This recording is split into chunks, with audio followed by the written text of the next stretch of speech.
Hey y'all, give me a couple minutes and we'll get going.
Good morning, how y'all doing?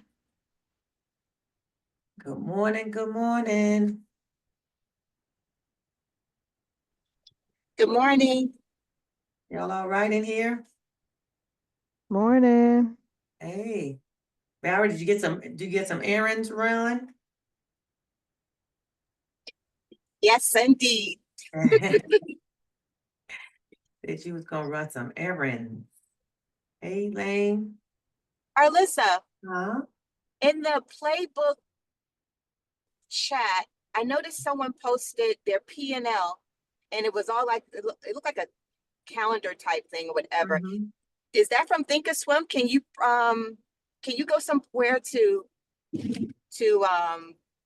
figure out what your daily, everyday That's a good question. P&L? If you're there, I mean, to put the question and ask her because I did notice that and thought, oh, that was interesting. I'd be Yeah. interested to hear that too. Yeah, ask her.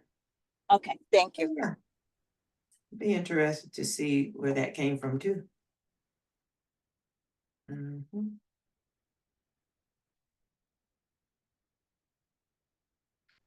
Cool, yeah. Is that me sharing my screen or somebody else is sharing their screen? I think someone else is sharing their screen. Somebody said look like Weeble.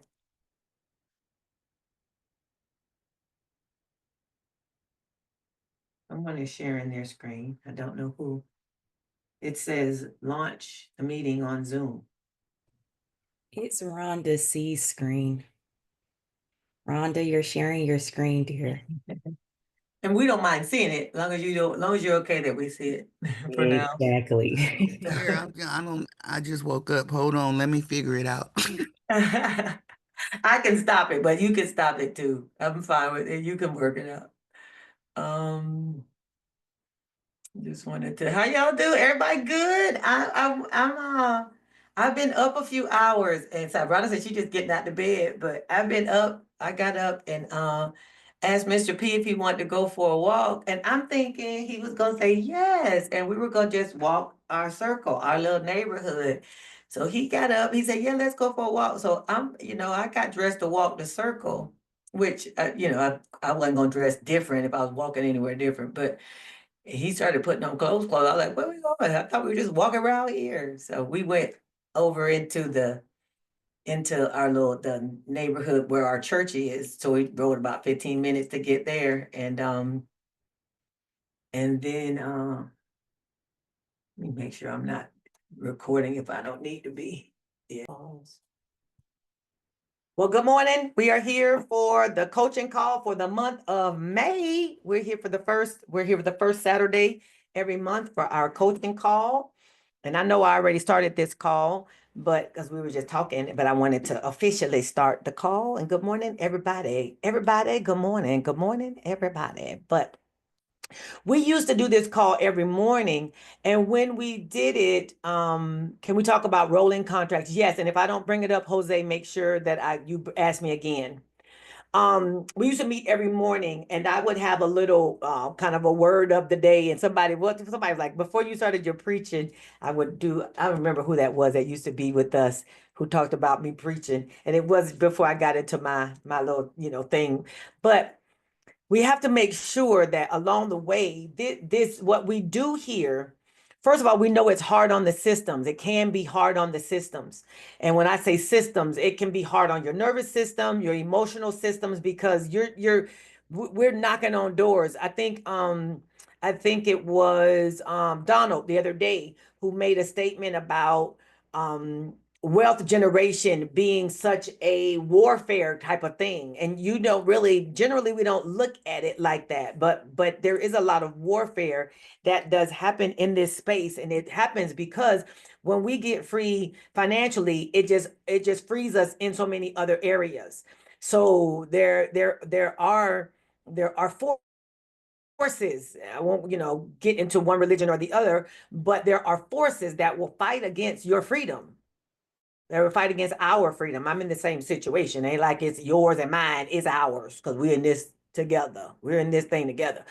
But there are forces that will fight against our freedom, right? So all of those things are going to be working against us. When we start getting into these areas and start bumping up against these walls, the walls of the mentality and the mindsets that we faced forever, right? These things have been handed down to us through generations of how we manage resources, how we generate resources, how we look at money, how we look at the gaining or the losing of money, how we look at the acquisition of resources and assets, and how are we going to transition these assets. All those things, when you start bumping up against those forces, you start upsetting camps and upsetting dominions around us, right? There's dominion over families. There's dominion over regions and resources and areas, not just locales physically. And I was not planning on going down here. I don't know why I am here, but there are dominions over families and over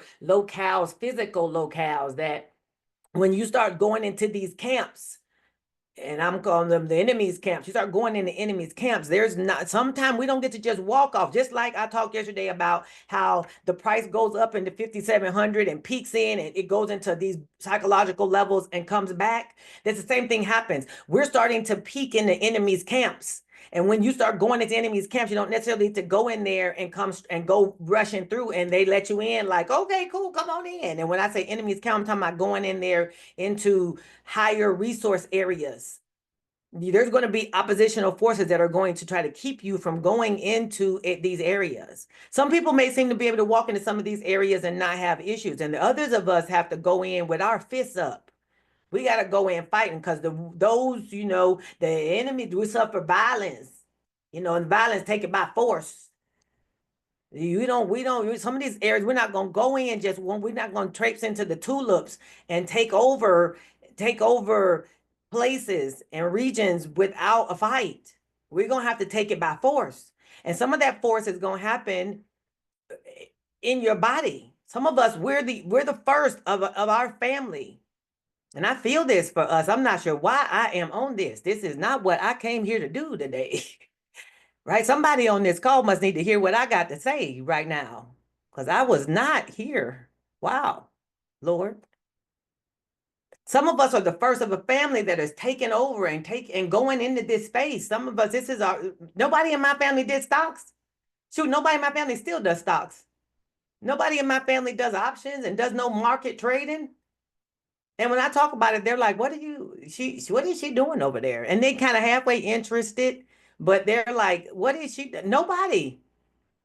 I'm literally the first person in my family, and I'm literally in foreign territory for them. This is not something that's common.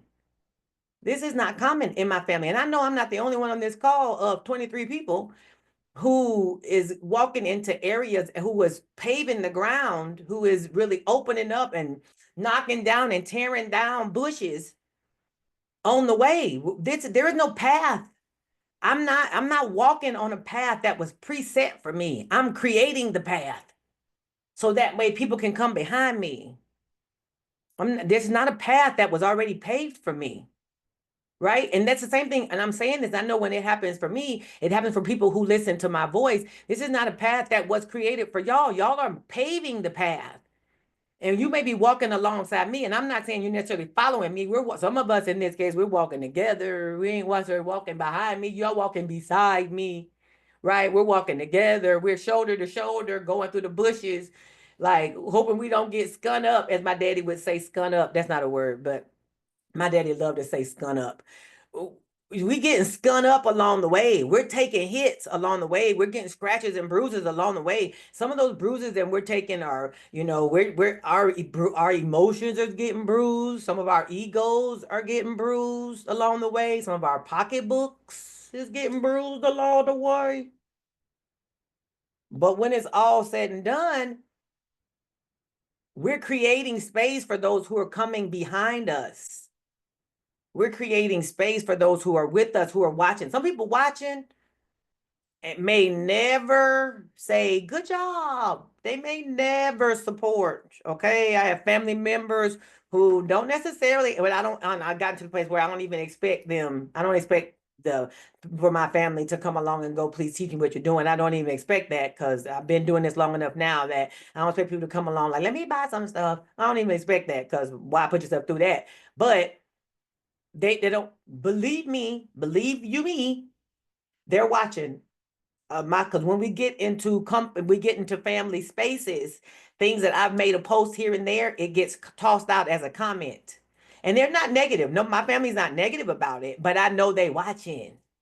And you need to know that your family and your people are watching. From the oldest to the youngest, they may not understand nothing you talking about. That don't mean they're not paying attention. Okay? We're paving ground here.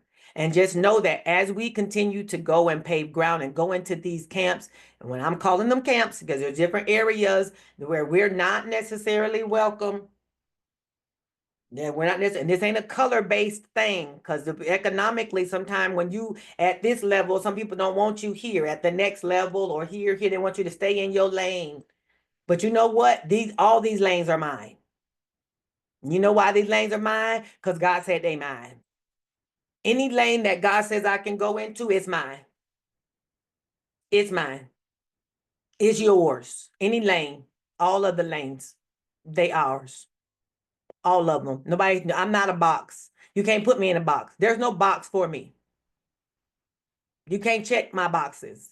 Because if we start checking boxes, you're going to have to create new boxes.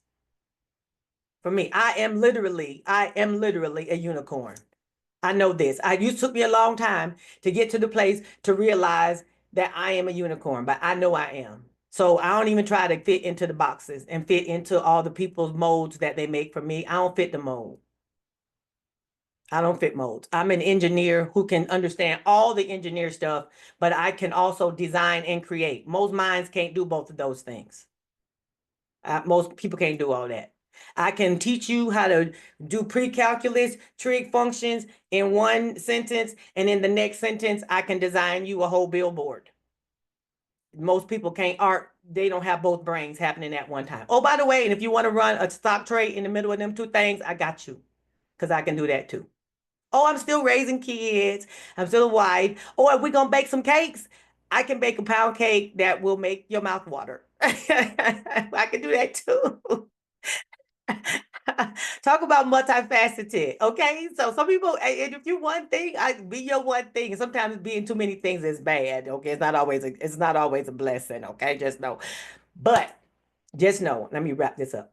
We are here and we are taking hits and you need to know that because some of us are paving the way and because we're the ones who are walking out the front. When you're walking out front, you're going to be the first one who's going to sustain a blow. And because of this, we have to also be mindful that we have to take a hit, take a licking, keep on ticking, take your rest breaks. We have to celebrate. That's what started all this. We talk about celebrating. We got to celebrate when there's time to celebrate, because there are times when there is harsh, when things are hard on us and when your system is taking hits and but you also got to have the time where you can go, woo. And sometimes you can't celebrate with everybody. Listen, let me make this real clear. Everybody who with you ain't with you. Everybody ain't gonna celebrate with you. You got to know the places and the people to celebrate with.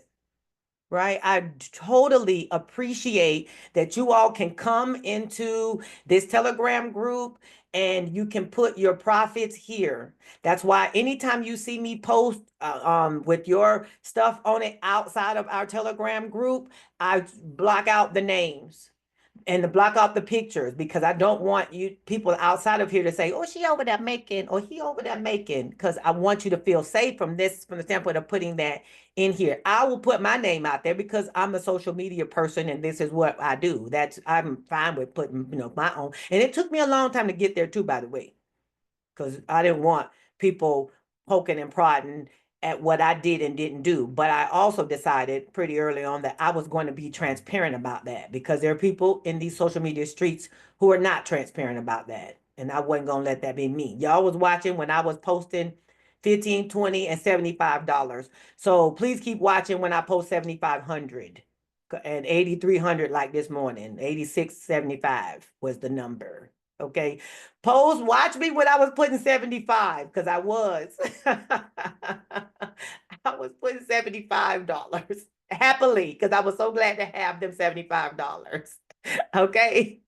So, but I'm mindful of you all, and I want you to have a safe space to be able to put and celebrate with us. Right. But even in me putting that out there, there's still sometimes I can't necessarily celebrate. You can't celebrate in all the spaces. Everybody ain't happy for you. Just know that. So just know that you need to sometimes be mindful about where you're comfortable celebrating. And you can always celebrate amongst people who understand. And then sometimes I know for me, when I go through my ups and downs, which I do those, I have places where I can go and be able to vent and unload in places that really know what I'm dealing with and can hear me and can let me, vent how I need to vent, and then can guide and direct me. This is why I have a mentor. That I have a mentor who understands exactly where I'm standing, exactly where I'm sitting. Right, who knows I'm a trader and I'm running a group where I'm coaching. That's a unique location. I'm still trading. I'm still trading my way to my 100K as well. I'm still trading my way there. So, um, there's that. Okay. I hope all the stuff I just said has blessed somebody, because I did not mean to say all of that. Jose said, have we started? Yeah, we started. In the spirit of Warren Buffett is having his Berkshire meeting, and I just only listened to a little bit of it, but Mhm. and I'll try to catch some more of it. But as I was listening, I said, "Oh, that's Arlissa." And I do mean that in your sincerity with how you're giving. So when real quick, not to take from, but Mhm. people were just asking him life questions. And I was like, oh, it's not just about trading. And Yeah. you're constantly giving life, like, I'm not gonna lie. I woke up this morning, I was like, oh, she gonna do a walk today? And you didn't. And I was like, oh, well, I guess we have a class. So, but your gems of just what you're going through, last year this time, this was probably a little bit more the up, but I think around February we was praying for your daughter. And Yeah. so all of the Yep. things, and I Yep. only bring that up to say, because I was like, oh man, I want to catch Warren. But then I Yeah. was like, wait, we got our lister right here. And you are Oh. literally doing that. Though I gotta say, I don't know if he goes into scripture as you do, but that is another reason why you're outside the box. So I just wanted Yeah. to give you your flowers, because you genuinely, for the time I've been with you, when I say Arlissa learned something new, she shares it. Yeah, I'm that's true. always in awe that she puts us on game. And I'm like, oh my God. So I Yeah. just have to Yeah. put that out there. In the spirit of the Warren Buffett Berkshire meeting, we have our own right here, and her Oh, name wow. is Arlissa. So thank you. Woo-hoo. Yeah, this time last year, my daughter was getting ready to have open heart surgery at 28 years old, 27 years old. That was definitely the focus this time last year. Had found out one of her heart valves had quit working, and we was getting ready to have open heart surgery. Who knew that was happening? That was a year ago. Wow. Yep, sure was. All righty. Thank y'all for being here, of course. And my little sermon this morning, my sermonette, that was not planned, but obviously somebody, maybe me, even needed to say and hear and get that off of our chest. So here we are with that. Now let's go ahead and do what we came here to do. I guess both parts can be true at the same time. Both things can be true at the same time. Okay. Okay. We're gonna do our April recap. Talk about our daily trades process. It's supposed to be two different lines. It don't look like it. And we're going to talk about our power hour strategy, right? That's what we're doing for this month. Profits and celebrations. Profits and celebrations and lessons learned. Profits and celebrations and lessons learned, right? If you've got some you want to share for the month, we always put our profits in the chat. I would like for you, if you want to put numbers into the comments, if you want to speak, however you want to do, definitely, I want to make sure that we're open. If you don't want, you just want to watch and listen and participate, that's fine too. But I want us to be able to do this if you'd like, if you got some numbers. Well, April was the high for me. Uh-huh. My account went up to about 1532 and I gave it back about 1300 of it. So I was kind of down by the end of the month, but the one thing that I said to myself, I'm like, hey, the fact that you made that is Yes. a blessing. Yes. And the fact that you could do it again Yes. is another blessing. So it is what it is. I didn't give all of it back to the market, Yes. but hey, I've come a long way, and I Yes. really thank you for showing me how to be more consistent, because like I Yes. told you when I joined the group, I was about to just give up and just stick Yes. everything into long-term stocks and whatever and Yeah. mutual funds and just forget it. But Yeah. yeah. Yeah. So I like the fact that I'm on the road to consistency. Yes, yes. Yeah. I wanted to say to you, because you came to my mind the other day, Valerie, and I wanted to say to you you're the one of the main people, you're the one of the first people who introduced us to Magic 8 Ball. You were doing Magic 8 Ball and you very quietly, and you didn't come up and go, Arlissa, you should use Magic 8 Ball. You didn't do that at all. And you probably should have, but you didn't.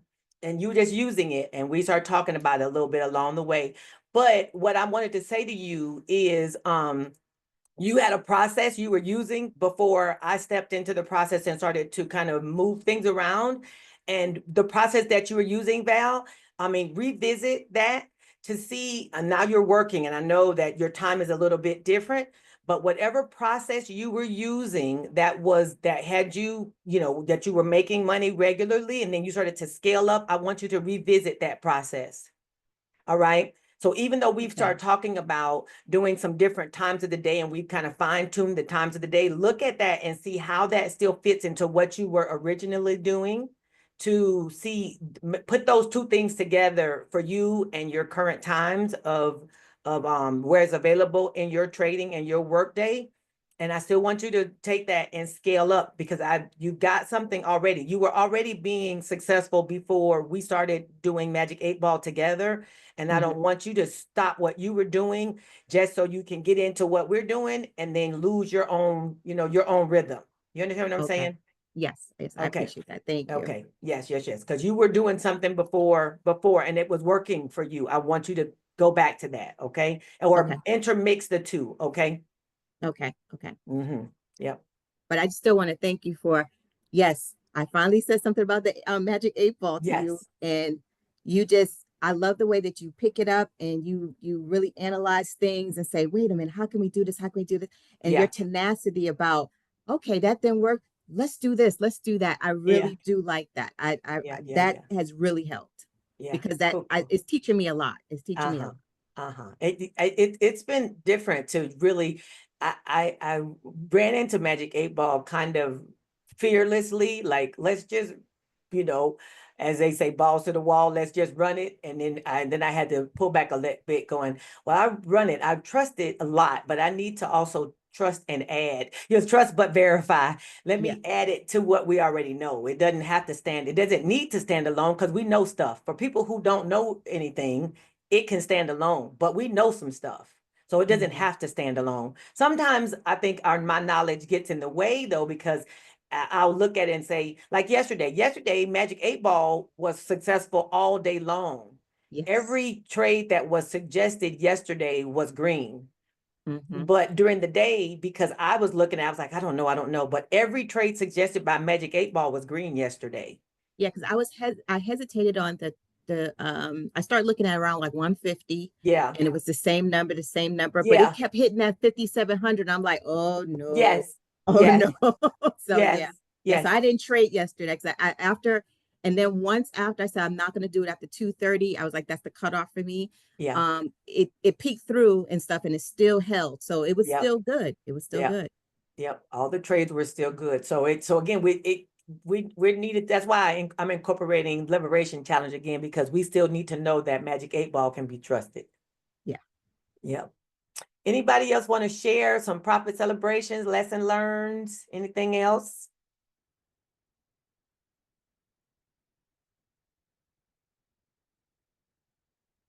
We don't have to if we don't want, but I just want to leave space. I know we suffered some losses this month, including me. Okay, I'm going to move on if not, because we got some training we're going to do too.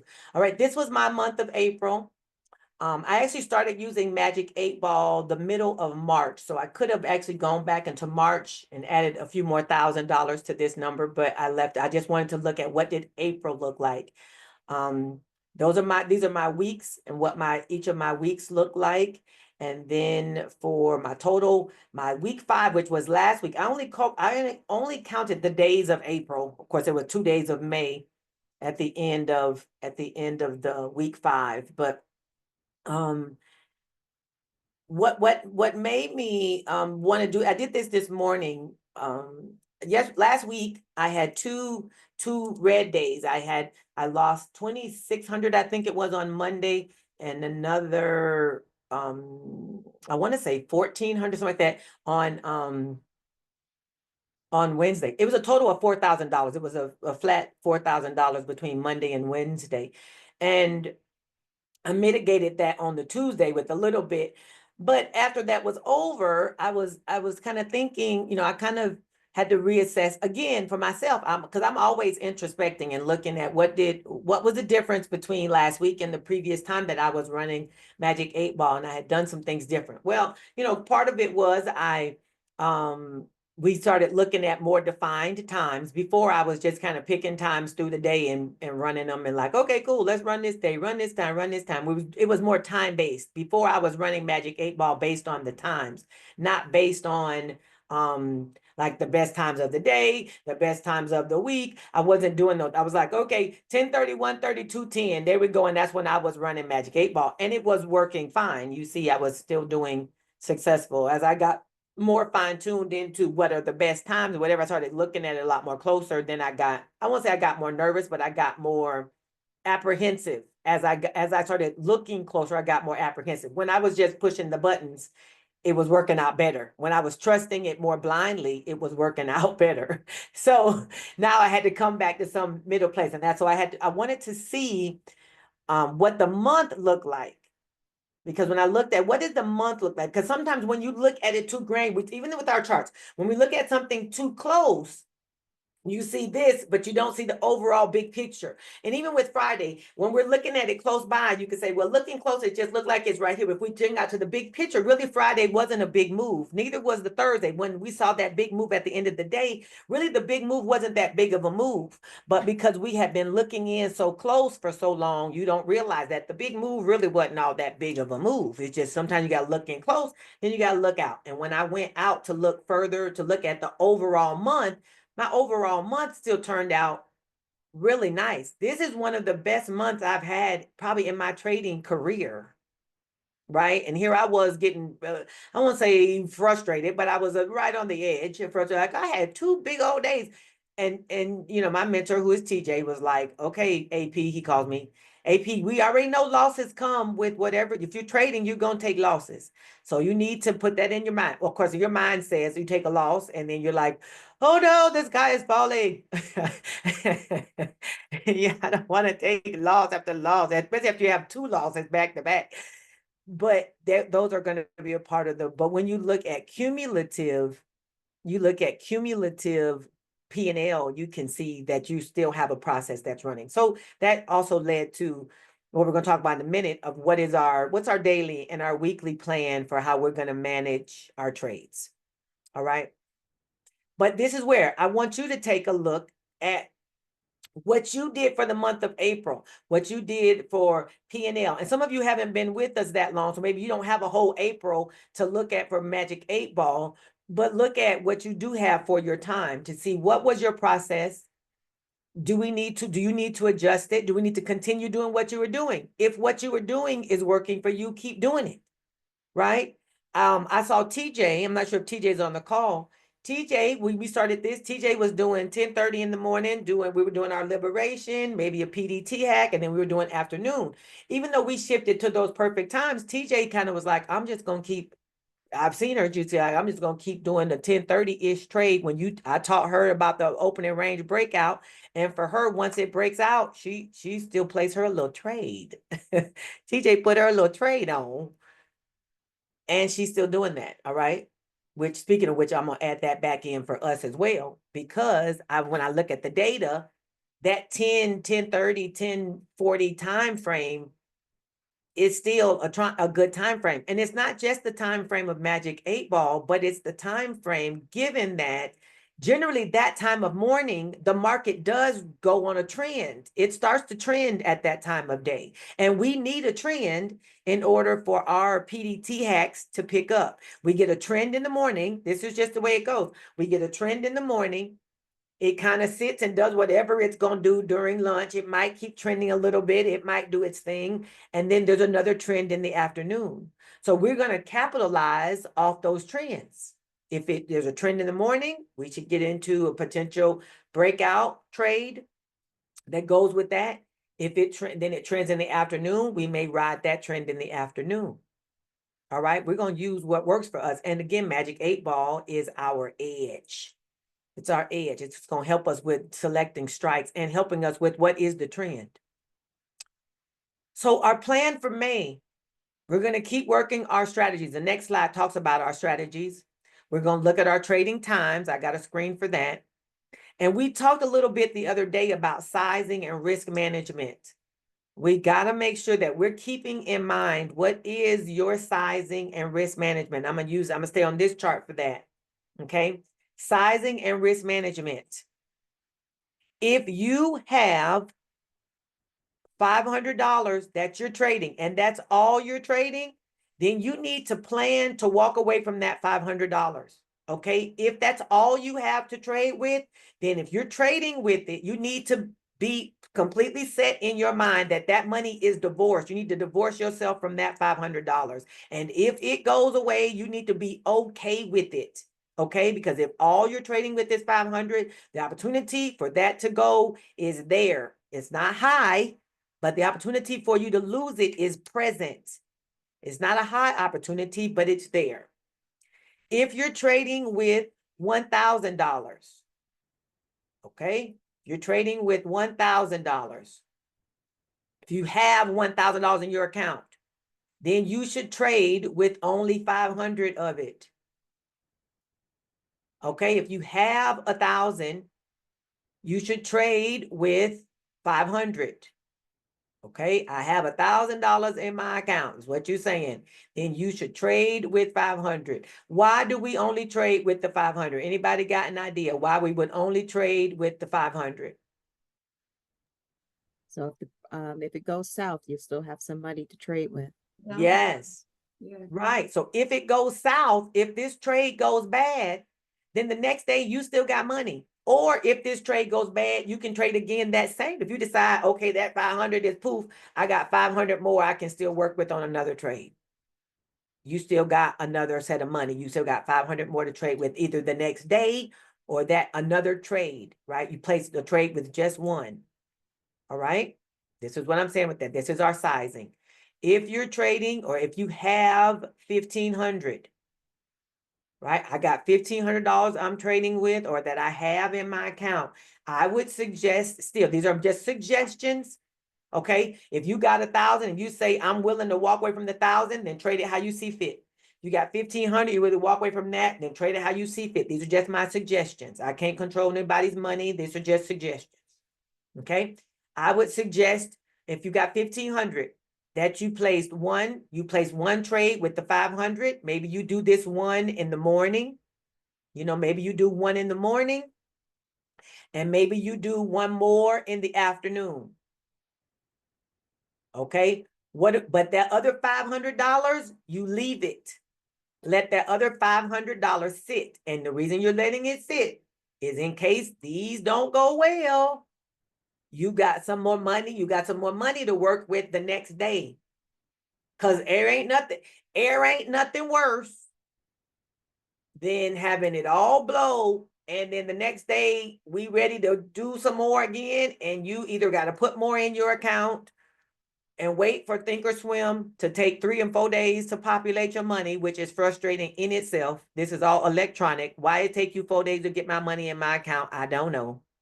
Of course, Robinhood, you put it in there, it puts it right away. But Thinkorswim don't. You don't want to have to wait. All right. So if you got $500 more, you at least can start trading again. Y'all see where I'm going with these numbers? Okay. If you got $2,000, again, maybe you're using 1,000 to trade with or 1,500 to trade with, but you always want to keep 500, at least 500 or 1,000. You want to keep in the hole, as y'all say, as we say. You want to keep a little bit in the hole. And this money goes up, up, up. What you do with how much of it, I want to say, you want to keep some to do something with. If nothing else, sometimes you may have, let's say you got $5,000, because some of y'all really got a lot more money that show up. It show up when we get ready to pull out some trades. Y'all, some more money seems to pop up, which is fine. It's your money. Do with it as you see fit. I ain't mad. I ain't mad. Let's say you got $5,000. Okay. My pencil don't want to do right. Maybe you trade with 2,000 or 2,500. Maybe you do 2,000 on your contract. However you want to, do this. But then this other money that you have, if you're from the 2,000, you use that money in case these trades go bad. Then you got $3,000 to mitigate with that same day. All right. So if I'm in a trade and sometimes you'll see that y'all hear me say, I had so-and-so, maybe I had 3 or 4 contracts on a trade. And then I knew that was going to go bad, or I was hoping it didn't go bad. And I start using, or I close a trade, I start using the other money I got to place more trades to mitigate the loss from this trade. That's how you can mitigate and start to make some of your money back while that trade is still going. Or maybe that trade, maybe I closed this trade because I knew that was going to get breached and I'm at negative something with this, right? Now I'm placing other trades to supersede the money I lost on that first trade. That's where you use your money. You use that extra collateral or your margin money. You start digging into that margin money then, because your margin money, you're only going to start paying for margin money if you hold it overnight. But if you're using it today for today, you're not going to pay, you're not paying like you're borrowing, because you're not really borrowing it if you're not holding it overnight. You're using it today for today. Okay. Any questions about what I'm saying here as to what my original objective is? These are not hard numbers. What the mentality is if you only got it, if you've got 1,000, use part of it. If you've got 1,500, use a part. You got 2,000, use part. Whatever amount of money you have, use part of it and save some part of it in case your trades don't work and you need to use that extra money for something else. That's my point. Okay, that's our sizing and risk management. Questions there?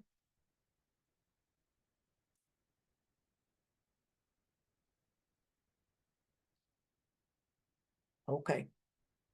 We just always want to, usually as humans, we're always looking for when it's going to go well. And when it goes well, it's great. It's all really wonderful. It's when it doesn't. So we have to be thinking ahead of time. We have to make ourselves think about what if this doesn't go well. And that's not a doomsday mentality. It is a preparation mentality. It is what if this goes against me? What am I going to do if this starts to go against me? And that conversation with yourself must be had on the front side, not in the middle, because in the middle of it, your brain stops. How do I know? I have a very powerful mind, but in the midst of the price going through my strikes on Wednesday, my brain quit working. It quit working. I needed to, my strategy literally is that if my sell leg gets touched, I'm supposed to close my trade. But in the middle of that price going straight through my strikes, I couldn't even remember that. I couldn't even remember the fact that I was supposed to close my trades if my sell strike gets touched. It didn't come back to my mind. Just didn't even think about it. Like, duh, you have a risk management plan that you planned when you were fine, when you weren't being challenged. How come you didn't use that? After the fact, you're like, why didn't you close it? You could have. You didn't. Why? Like, you're looking at yourself going, I don't know. I don't know why. I don't know why I didn't do it. It's because when you're under pressure, your brain quits working. Okay, so you got to think about it ahead of time. Okay. These are the strategies that we use here. We talked about cash secure puts the other day. I put a video at the bottom of our Telegram the other day, a couple of videos about cash secure puts. Now this list, the list that we use for cash secure puts, somebody mentioned where do we find them? In that video I do talk about in that video that we use bar chart. But we've got a lot of stocks now that we're using, like they're rinsing and repeating right now. So that's why I haven't gone and looked for any new ones, because we have so many stocks that we are using it on right now. But definitely use bar chart. But we right now we have Big Bear AI, we have Rigetti in rotation, we have SoundHound in rotation. I think I mentioned Wolf the other day. We've got QUBT, I think it is. That's quantum. This is a QUBT. And I'm just mentioning the ones that are coming to mind. If y'all can think of any others, I think QBTS might have been on our list at one time. APLD is on our list. SoFi, I believe, is on our list. But if you go over to bar chart, again, this is mentioned inside of that video I gave us on how to do cash secure puts. There, I tell you exactly how to go and look for them and which ones you're looking for and how do you select them. All that stuff is in the video. Where to go, what to look for, how to select them. Okay, and how do you place all the stuff that you need is in that video. I go through the whole training for cash secure puts. Okay, cash secure puts is used to acquire shares at a lower price, or you can use it just for income. It can be used just to collect premiums. It's not one of our premier strategies, but we use it every week. I run it now because I have several of these stocks that I got 100 shares, positions of, but I got them when they were higher. So now I'm using cash secure puts. Now that everything has fallen, I'm doing the cash secure puts to try to bring my cost basis down. So I'm running cash secure puts on them every week to see if I get assigned, then that will bring my cost basis down on them. But in the meantime, I'm just collecting premiums. I'm using my collateral to collect premiums while I wait. That's how it's going right now. Then we're using covered calls. Covered calls is basically you need to have 100 shares of whatever it is that you're wanting to cover. You want to cover it. Now, you need, to be able, your cost basis needs to be near the current price. In the case of the ones I was just talking about, in these cases, some of them, my cost basis is much higher than where they currently are. So the difference between that is so high that I can't really get decent premiums. So, so my shares are just sitting and I'm running the cash secure puts and not the covered calls. But if your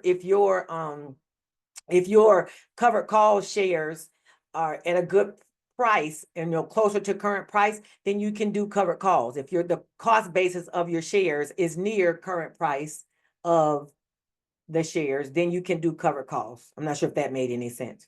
If your cost basis or your average cost of the shares is near the current price of that stock, you can sell covered calls on it. There we go. That probably made more sense. Right. But that is also, if you're interested in covered calls, we do have a training on that as well. We got trainings on everything. Everything I talk about, we got a training on it, okay? We have that too if you're interested. But you need to have the 100 shares to do covered calls. And all the specifics are in the training. I'm just kind of hitting it at a very high level right now. And then we have our credit spreads. Y'all know we do credit spreads every single day. Our credit spreads last week, we did, I put us in some Microsoft, I think it was AbbVie and IBM, IWM. The IBM, IWM, and Home Depot, I think some of those turned out fine, but some of them toward the end, the ones I put us in on Wednesday, one of them turned out fine. Those, like two of them, basically balanced each other off. One was a loss and then the other one was a profit, and they were the same amount of money. So they basically made it break even. And then the last one, was it Home Depot or AbbVie? One of them went, I was looking at it, it was doing fine. Next thing I know, I walked away to go get a drink and came back to my computer and it had blown through the strikes. So I closed, I think that was Home Depot. I closed it, we closed it for a loss. That was on Friday, yesterday. So we try to do the weekly. This is a weird market. And then last week was earnings. We started the Mag 7 earnings, and that's a tough time to kind of do our weeklies. That's why I tried to wait till later in the week to do them. I think I did them Thursday for Friday. I also did an iron condor on them because they were sitting in the neutral zone, but they moved, even though they were neutral and I was doing them for one day, I still had to make us pretty tight in order to get good premiums. And maybe one more strike, we would have gotten less premiums, but we would have been successful. So that was a balance thing for me. How close do we want to get? We want to pull in good premiums, but we don't want to be so close that we got a problem. So I thought that was interesting that you did that. Because yeah. usually, yes, you do weeklies, but that one day turnaround, I was like, Yeah. oh wow. Well, the one day turnaround is a good plan as far Right, I get that, but usually, far right, as I we're get that if not you in it very could. long, but That we Thursday could or have Friday probably, though, yeah, yeah, I was like, yeah. oh wow, okay, she's switching up. Yeah, it was fine, except for I was tight. We were in tight on the, as far as the strike prices, we were in pretty close. So that was where we, we needed, and AbbVie, I think, did fine. We needed to just stay in tight. It needed to, it would have meant price needed to stay in tight. And a couple of them worked out fine, but the other one didn't. So if I had gone out one more strike each way, we would have been fine because neither one of them ran, like, except Microsoft decided it was ready to move, but It was earnings for Microsoft too. Yeah, Microsoft was earnings last week though. It wasn't earnings this week. It was earnings last week. I thought it was this week because It was last week. I wouldn't get into Microsoft this week because of earnings. Last week I Yeah. did because it wasn't. Yeah, I think it was earnings last week and not this week. I thought so. I could be wrong, but there's that. So I try to still do us our weeklies. I'd like to still do it. And I'm thinking next week, I may still I might circle back to our VWAP for the weeklies because that was good. We'll see. I put it on it's still on our list of things. Because I don't think I still think that VWAP plan is a good plan. We just I think it's still a good plan. VWAP for the Yes. weeklies. Well, But yeah, since you introduced VWAP, I appreciate that indicator. yeah. VWAP is a good solid foundation for placing trades and strikes for more than one day. That's math based, and y'all know I'm all about some statistics and math based stuff. Y'all know me. Okay, I meant to delete that. Okay, so let's move forward from here. If y'all got anything you want to ask or comment, y'all just let me know. Okay, so Magic 8 Ball. I added another column. I'm not sure if y'all can see this. I woke up this morning, or yesterday, maybe before I went to bed last night. It was before I went to bed. I had the top 3 times.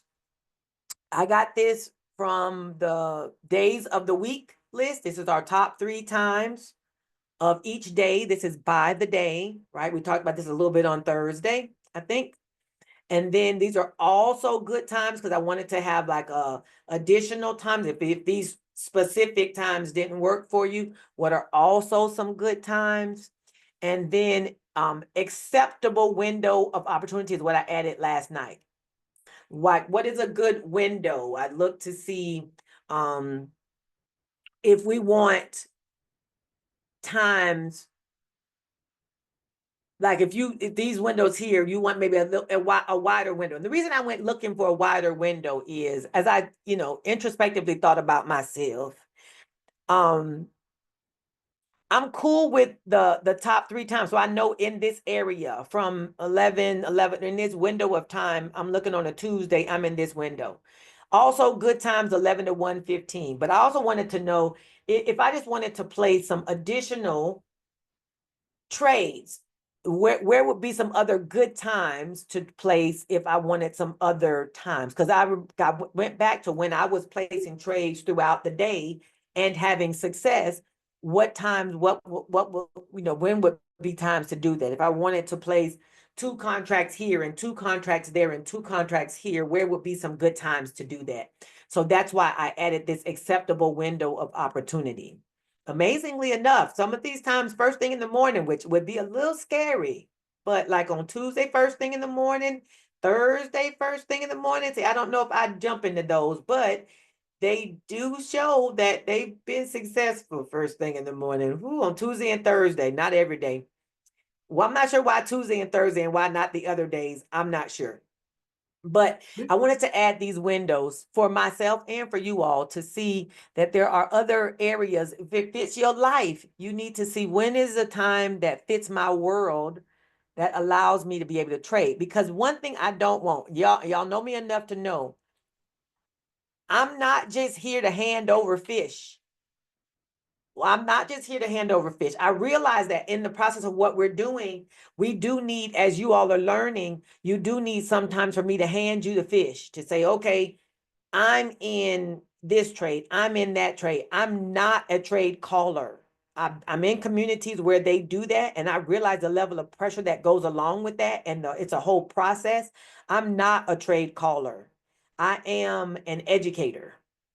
So I educate us on how do we use the resources to help ourselves determine what are good trades for ourselves, because everybody's situation is different. You at work, you're focused on this, your money is different, your time focus is different. For one person, you can get in and watch it for the next hour. Somebody else can get in and watch it all day. Somebody else can't get into the afternoon. somebody else can, get in and stay. Somebody can get in and all they can do is get in, and then they can't watch it at all. They can just enter the trade. And see, I can't manage 100 different situations in my mind and manage my own situation. What I can manage though is teaching everybody, how do you utilize these resources for your own situation? That I can manage. All right. And I can tell you when I'm in. Now, I even struggle a little bit with telling you when I'm in. And I won't say I got pushed into that, but I kind of got pushed into that. I do understand the thought process behind it. So I'm willing to do it because I think in some cases, it makes sense. But just know when I'm saying I'm in, that's what I'm saying. I'm saying I'm in. And I'm saying that if you want to be, that's cool. And whatever you're in is really cool too. And if you want to be in what I'm in, that's good. But I'm not saying follow me down a rabbit hole, because sometimes I will go down a rabbit hole. Like yesterday, I was in 5,700. I did not post that because I felt like that was a high risk area and I was in it too early. I felt like 5,700, 5,705 was going to be the wall, but I started looking at that wall at 11 o'clock, 12 o'clock, and 11 o'clock in the morning. I was like, that's probably going to be a wall. It was too early for me to look at that wall, but I was in the trade early because I felt like it wasn't going to go up there. So I had the trade, and as it started climbing, I had the trade when it started turning back, when it wouldn't get out. It might have been 11 o'clock when it started coming, kept dropping back into the opening range. I was like, well, I think 5,700 is going to hold. So I entered that trade. But 5,700 stayed on that gamma chart all day. So I had to keep watching all day, which another piece was kind of frustrating for me because I didn't want to have to watch it all day.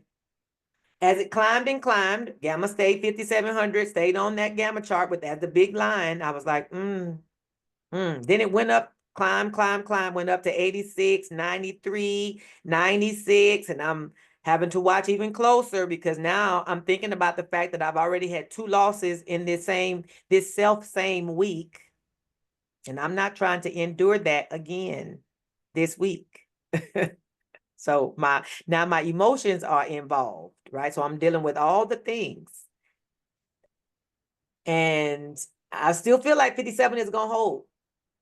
But it goes to 5,700, it dances around a little bit, and then finally it drops back off 5,700. But it didn't drop hard. It's kind of doing, like I'm still going back to try again. So finally, when it kind of inched up again, I closed it with a PDT hack for a $50 loss for each contract. I had 4 contracts for a $50 for each contract.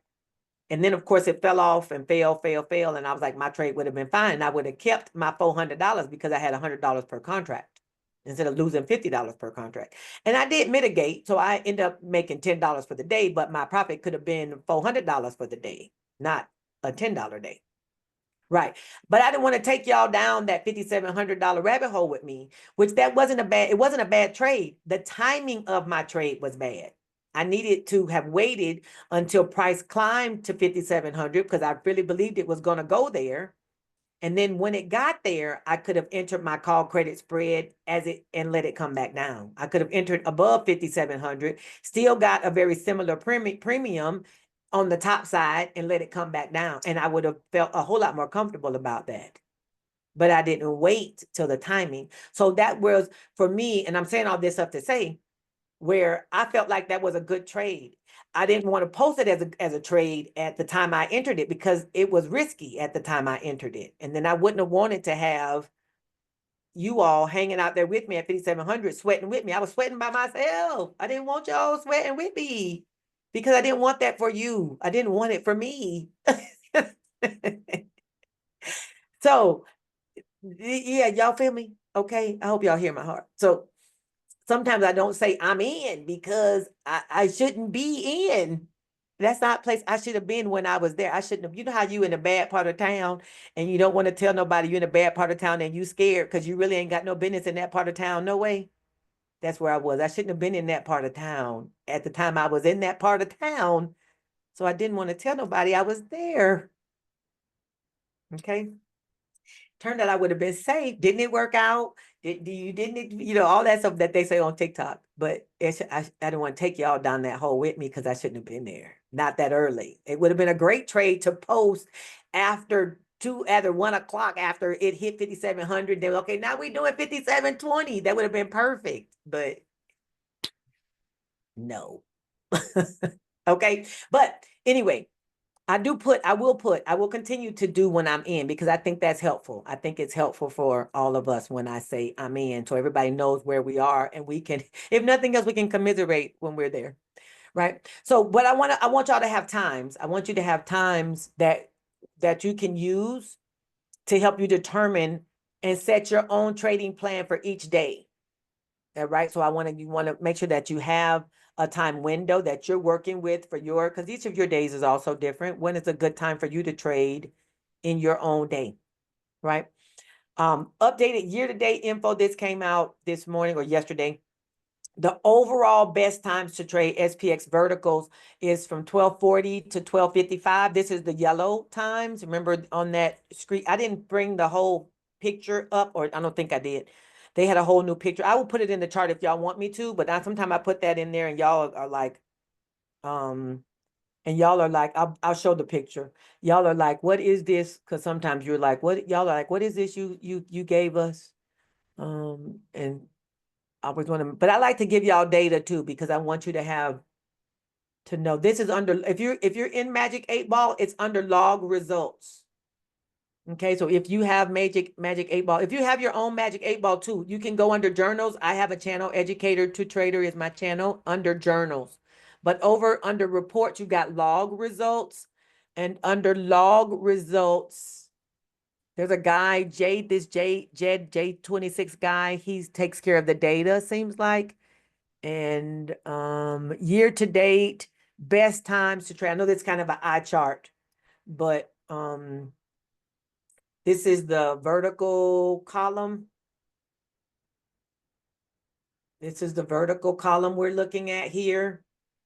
And these are the yellows, the 4,000s. That means that's how many times year to date this is the highest three numbers. It's been the most successful at 1240, 1250, and 1255, which is a little earlier than what we've looked at before. We looked at 130, 210. I think those were the most successful times in the past.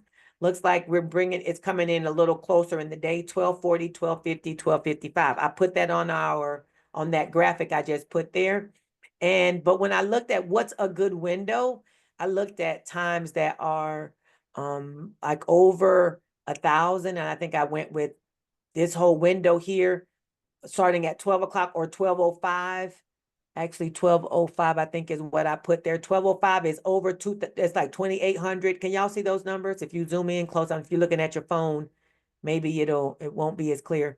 2,800 there. Let me bring it up a little bit higher so we can see more on the page. I appreciate this. This is, hello. Anyway, real quick, I appreciate this because usually they said 12 o'clock is lunchtime, but this actually corroborates peak bot because there was a time you was getting in at noonish, right? Yep. This was getting your higher Yep. premiums around noon. Yep. So this literally corroborates that noon time frame Yep. is it can hold its own. Yep. Yep. That's true. I remember that. Alyssa, what do you mean by raw data?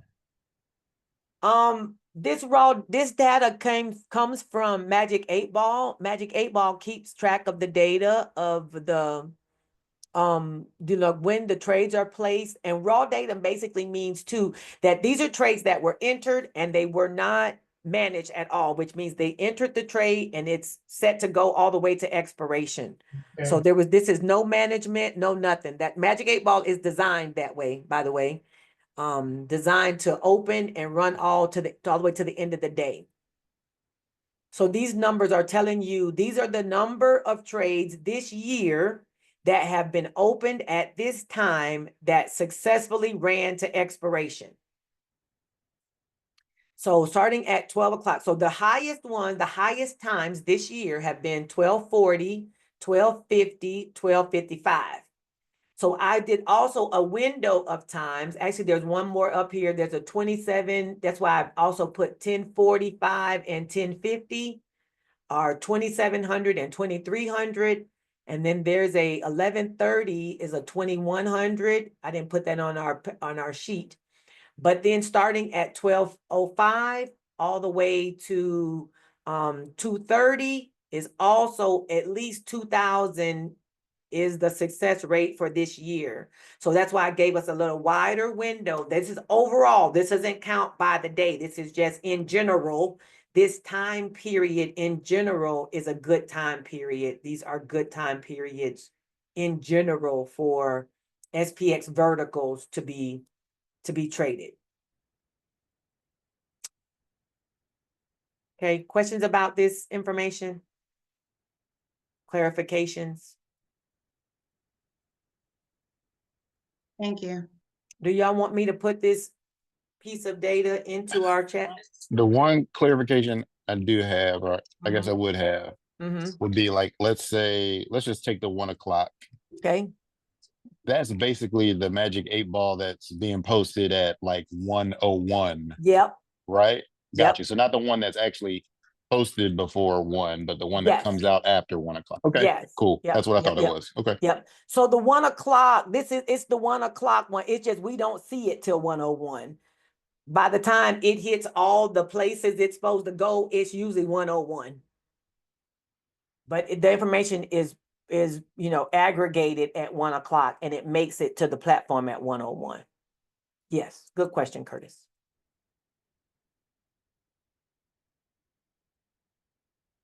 We're good here. So we do want this into the chat or no?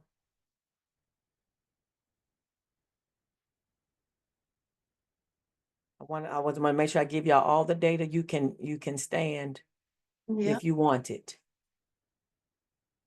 Let me see if I can grab it. That was this one. Would it let me copy the image? Yep, it did. Okay, cool. Paste. And you said this is the space to go, what, weekly? He does it, what, Fridays, Saturdays? He actually does this every day. He'll say, what did it can be, that's why it's a whole channel. He'll do like these here are the dailies. This means like this one here is like every day. How did Magic 8 Ball perform today?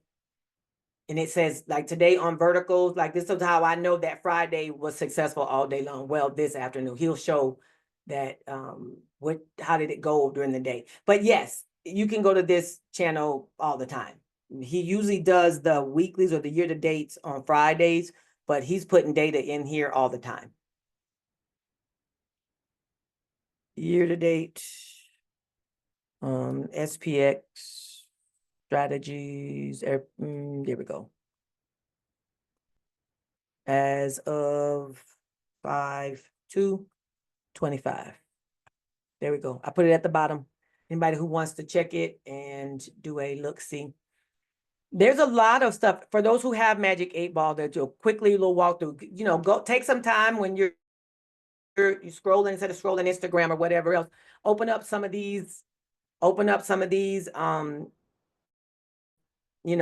drop down boxes. Some of them I have I don't have any interest in, so I don't even look at, but like I'll check the risk management, see what they're saying in here, if they've got anything they're talking about. Some other thing like option strategies, I don't spend any time in there. I don't, profit and loss. Some stuff I don't care about, but other things I do look to see historical. I check in the general chat area, the announcements. And I'm gonna bring this down one more time because also I want y'all to, I want to make this real clear. And I said this one time before, and I want to also say it again. If you're benefiting from Magic 8 Ball and you're not paying the Magic 8 Ball guy every week, I think you should put something in the tip jar. Right. And he's just, this tip jar don't have nothing. It has to do with, it goes directly to Brian. But I know we're benefiting from the tip jar, and we want to make sure that we're benefiting from Magic 8 Ball, and we want to say thank you in the way that we can say thank you. And the one way that we can say thank you is in the Magic 8 Ball tip jar. Okay. This is how you say thank you. I pay for Magic 8 Ball and I still put money in the tip jar because if he really charged what this service was worth, we wouldn't want to pay for it. But $25 a month it's definitely worth more than that. All right. So put you a few dollars in there. I put money in there every week because your girl is grateful for them 83, 86, 75. And so I need him to keep all of that gamma all day long. If you ever looked at one gamma chart in here, and you like to see that gamma chart, speaking of which, where the gamma chart at? If you wanted to see his gamma chart at all, which we like the gamma, I'm still needing to find some, y'all find out some more information on where we can go learn some more about how to read this chart more perfectly, because I want to be able to know what this bottom line is doing. I need more about what's happening down here. When this is climbing up, what does that mean? I need to see more, but I like being able to see this as a visual during the day because it lets me know. This is one of the reasons why I felt like that 5,700 was going to hold. That long line here all day is 5,700. It never moved. They climbed to it and went away, and then climbed to it and went away. A little bit number came beyond it. But see, this helps us to know. This gave us a little bit of security that this was 5,700 and this number here was 5,710. Let you know that we had that was going to be a wall for us. Just whatever we can use to help give us some confidence that we, in some safe places as sellers, we need to use all the help we can get. All right. So put some stuff in the tip jar. Where's your tip jar? Where's my tip jar? I can put my Cash App. I got a Cash App jar. I got a Cash App jar. That's my Cash App jar. That'll be my tip jar. There we go. All right. So there's it. Let's go on. If you have Magic 8 Ball, go ahead and look in here and look around and see what's what. All right. All right, y'all know I said I'm teaching us how to fish. So 1240 to 1255 is the overall best times. I just pointed out those yellows on the graphic. Also, we have a window of 1040 to 1050, which is why I was talking about still placing a trade around that 1030, 1040 time frame, because that is a trending time. And then we can look at like 1210 to 215. I was just talking about that whole block I put there. Lets us know that there are times of day during there that we can potentially still trade. And then we've got the days of the week, have sometimes like found out that Monday in the afternoon, Magic 8 Ball does not perform well on Monday afternoons. And I don't think I knew that. So we started looking at the data. Notice all the stuff that goes on Monday. None of these are afternoons on Magic 8 Ball on Monday. It does not seem to perform well on Monday afternoons. And I think last Monday, we waited till the afternoon to start trading, and our trades got blown through. My trades got blown through. I think our trades got blown through. Well, Magic 8 Ball, according to the data, doesn't perform well on Monday afternoons. It's almost all red on Monday afternoons. So that's there's the that. one day that has the less calendar activity in terms of non-orange and red closures. Jeez. Yep, but Magic 8 Ball does not seem to do so well on that day. Magic 8 Does Ball does not good seem to during do well. volatility. That's amazing. Yep. It really has performed during the volatility times. Amazing. Yeah. Yep. It seems to need that movement of the volatility in order to do well. I was going to show you all what I was talking about. The days of the week on Monday, it just doesn't. I think this is it. Yep, this is it. Let me bring it to the screen if it'll come. Come on. Are you coming? Copy. Nope, you don't want to move. Okay. There we go. Pew, pew. This is SPX verticals for days of the week. This is SPX verticals for the days of the week. Notice this is all Monday. This is Monday here. Monday's right here. And y'all see how Monday afternoon is all red? It doesn't seem to perform well after 1240. All this is red.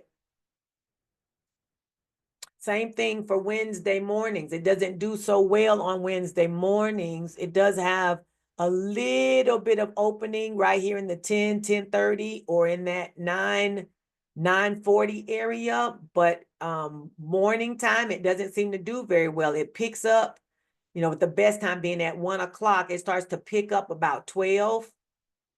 Starts to pick up in here and it goes in that early afternoon, but Wednesday mornings don't seem to do well. Tuesday afternoons, Tuesday after 2 o'clock don't seem to do well. So this helps us to see the times of when are the good times for days of the week. But you notice in this window right between 12 to like 2:15, on most days, 12 to 2:15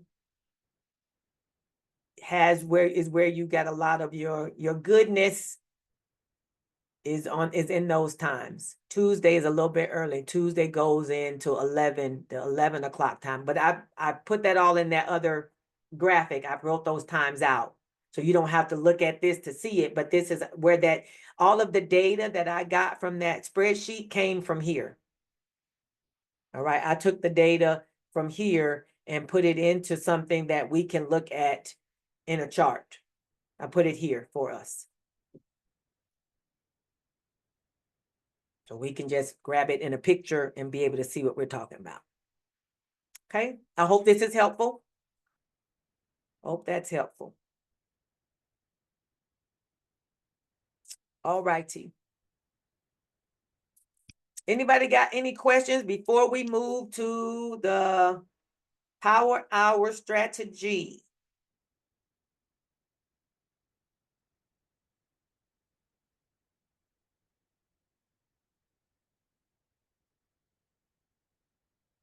I'm going to try to open up Thinkorswim. It'll take its own penny time. It'll take its own penny time opening up. So now, power hour. Oh, you know what I wanted? Before I go there, I think I had another slide back here. Was I putting on a slide? I don't think, maybe I didn't. I wanted to refresh our minds about what we do on a daily basis. We're in our Telegram while Thinkorswim is opening up.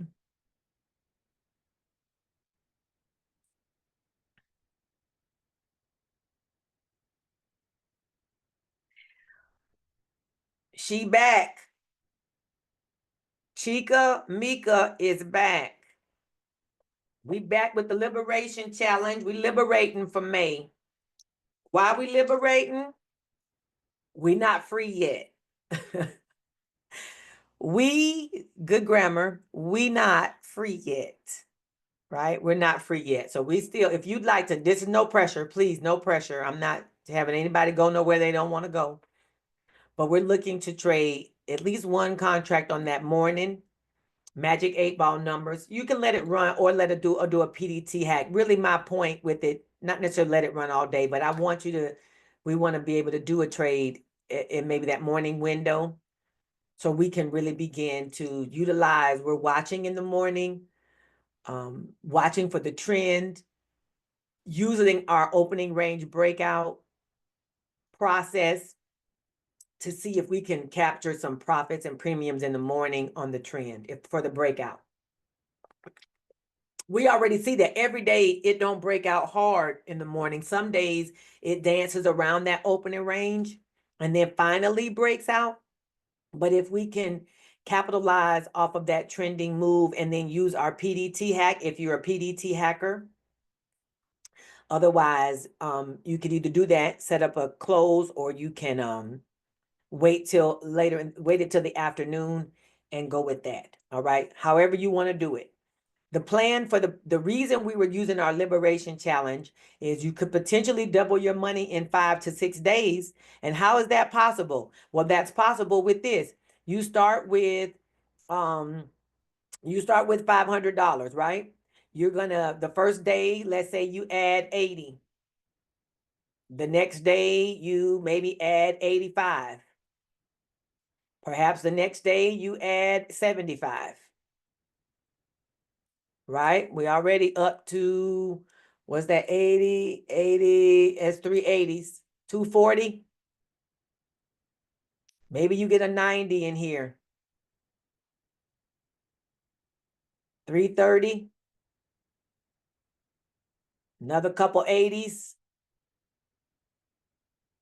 410. We're at 5 days. One more, you over your $500. Now, the thought, of course, is that in the course of your 5 or 6 days, we don't get breached.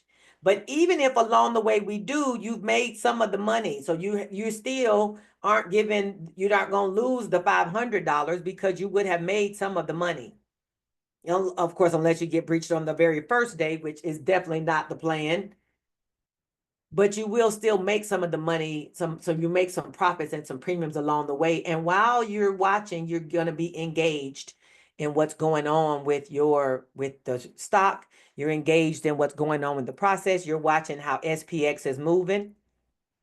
Got a question for you. How many of you after last week's watching feel like you have a little better idea of how SPX moves? If you're some me, put me a 1 in the chat. If you're like, I still don't have a clue, put me a 2 in the chat. Yeah, I see some me's. I see some me's. Yeah, 1 me. We got a little bit better idea. Our idea is what? It's going to sit. If it sits too long, if it sits in one zone too long, what's going to happen? It's going to make a mass move. I feel like the last 15-minute change doesn't shock me anymore. Right. We already know that now if it's sitting, if it's dancing for a good bit of the day, we can expect a move to come. Right? We also see that it will dance around those moving averages. We now know how to watch and look at how it acts around VWAP. Right? Somebody saying something? Go ahead. Uh-oh. If you're talking, it's sounding muffly. Lisa, I think I hear Lisa trying to talk. But yes, Noni says I have a plan for it. Me, but Trump news throws it off quick. Yes, but you know what? We know that Trump news is going to throw it off. So if we know that, now we just have to say, okay, well, if Trump start talking, we know it's going to start to do a little something. So let's anticipate that. We know that if the FOMC people going to talk, it's going to move it a little bit. But even if it moves a little bit, you know it's going to move right at the time somebody starts talking. We can watch those candles a little bit. We got a little, because we're watching it so much closer now. You're getting a little more comfortable, quote unquote, that's in air quotes, a little more comfortable with the movement of SPX. Not that we can anticipate what's going to happen, but you kind of can start to look at what's it going to do next. It's going to move one way or the other. We're moving up, moving down. We're now getting a little more comfortable with it, all right? The more we watch it, the more that we'll get more and more of that, okay? Each day, my focus is this. Put this at the bottom of the chat, I believe, again this morning. From 8 to 9, I'm looking for the pre-market prep for our day ahead. I'm on our call at 9:45. On 8:45, I'm on our call. I'm out of school now. I ended school last week. So I'm out of school. I'm still not gonna change. I'm not gonna change our morning YouTube calls. I'm not going to change. I'm not gonna change that schedule until I see what my summertime. I got 6 weeks off from teaching for the summer A. And summer B, I got to look at my schedule again. I actually have it, but I keep forgetting what it is. Anyway, 9:45, we're marking our opening range. Plus, why are you not getting any bigger? I want you to get bigger. Control plus. Anyway, 9:45, we're marking our opening range. 10:30, we're looking at that morning, that SPX morning call. We're really checking. I'm saying 10:30, but the 10:30 is relative, right? If we start seeing that opening range breaking out in that window of time, we're gonna make a move based on what that opening range is looking like with the PDT hack. Opening range breakout, Magic 8-ball trades based on the best times and good time frames. We're still looking at weekly credit spreads for non-SPX. I'm still looking for some of those, not a bunch of them. We have a list we put out every week, but my list has 5 to 7, 8 things on it. Last week, we traded 3 of those, and we really could have traded those 3 and stopped because we were successful on all 3 of those trades. I added us a couple more, and then those couple of more ended up not being as good. Weekly credit spreads for non-SPX, 2:30 to 3:30 SPX end of day trades if they're possible. If that's what we're going to talk about now is power hour. And I'm here to train and support along the way and encouragement and specialized suggestions based on what we need. That's what I'm signing up to do. All right. That's what I'm signing up to help us do. I'll help provide all the guidance that I know how to provide. Just remember, I'm trading my way just like y'all trading your way. We're still in this together. All right, let's turn on our on demand and hope, Thinkorswim does work on their stuff every week, which I think is great. They're always working on their resources so that way they continue to work well. I like the fact that on demand is something we can use regularly. Anybody got any questions so far?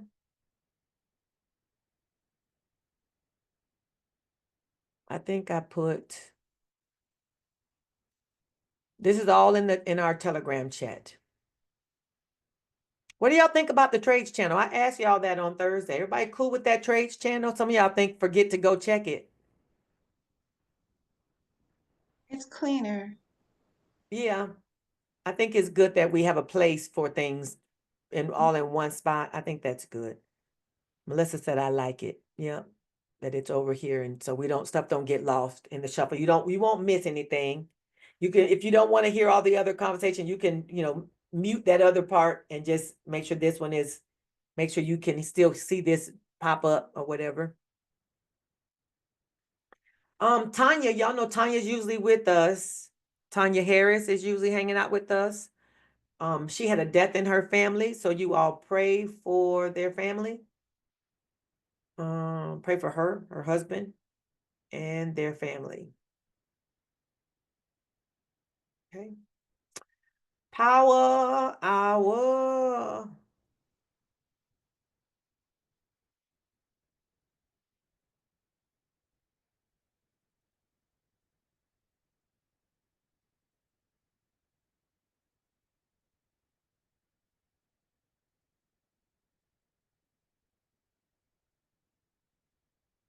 May I ask you to go to a different time?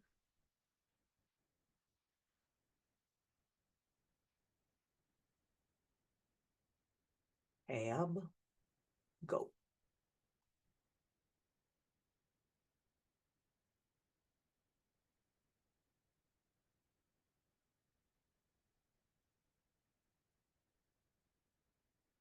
Looking at Monday, it is now 2:30. So this is my thoughts for power hour.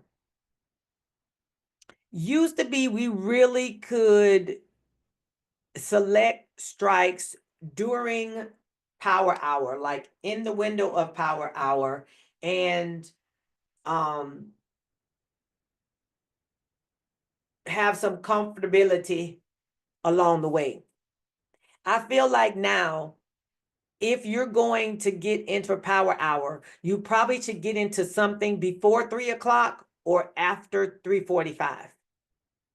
Because what's happening, it feels like what's happening between 3 and 3:45 feels like a lot. Feels like a lot. Because it's almost like in the middle of that, the whipsaw or the roller coaster is so much for that 45 minutes that you just, It seems like so much. Y'all feel me? Anybody agree or disagree? I'm open to the conversation. But I feel like from 3 to 3:45, it's a no man's zone almost. It's like it's like don't jump in the water. It's just all troubled, and you don't know which part of the water is gonna be some crazy wave is gonna take you over. Okay, looking at our chart for the day. Okay, looking at our chart. What would you see as some potential safe areas right now? If you were looking, it's 2:30 on the day. It's 2:30. This is 2:30. And of course, we know what Monday looked like, but this was Monday, 2:30 Monday. You didn't know what was going to happen. What would you see as safe places or potential safe places based on the chart? What would you see as safe places to go for strikes?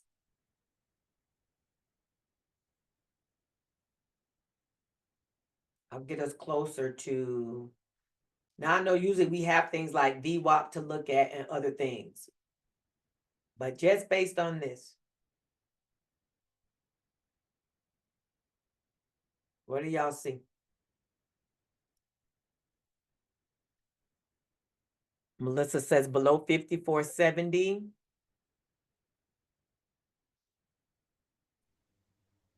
Above 55.20. Below 54.70 or above 55.20. So up in here.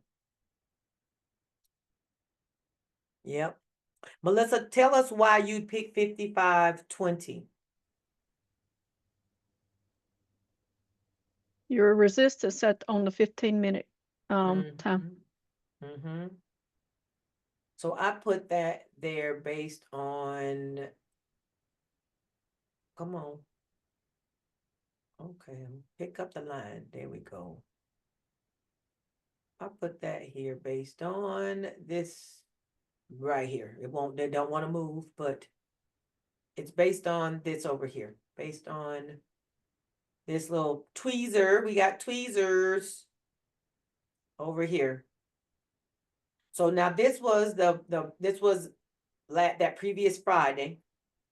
As far as this particular day went, this was a resistance area, which would have put us in the 55.30 area. Jose says top range 55.60. You would have gone as high as this. Okay. So let's go look.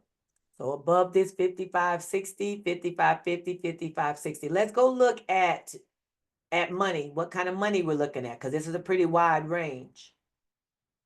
Right? So below 54.70 and above 55.60.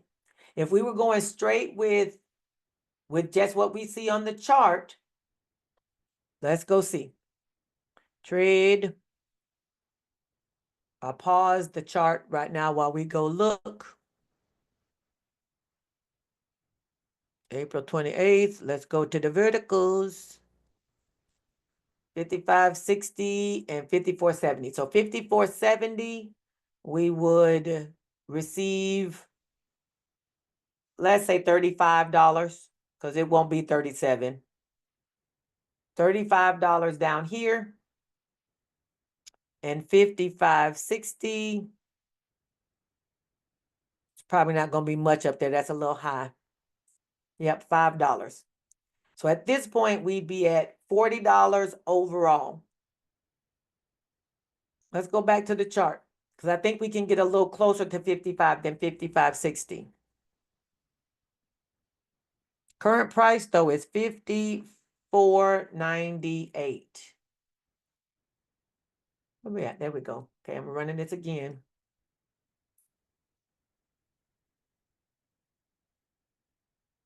$54 during this particular day, 55.30 was good resistance. See how it hit here and rejected it real good right here at the 55.30 area. This lets you know that this is a pretty strong resistance because of the way it rejected here and came down so strongly. lets you know that there's probably something good there. So let's go look at 5530. Y'all see what I mean? How this can be a good potential resistance zone? Y'all see why I'm saying that? Yes.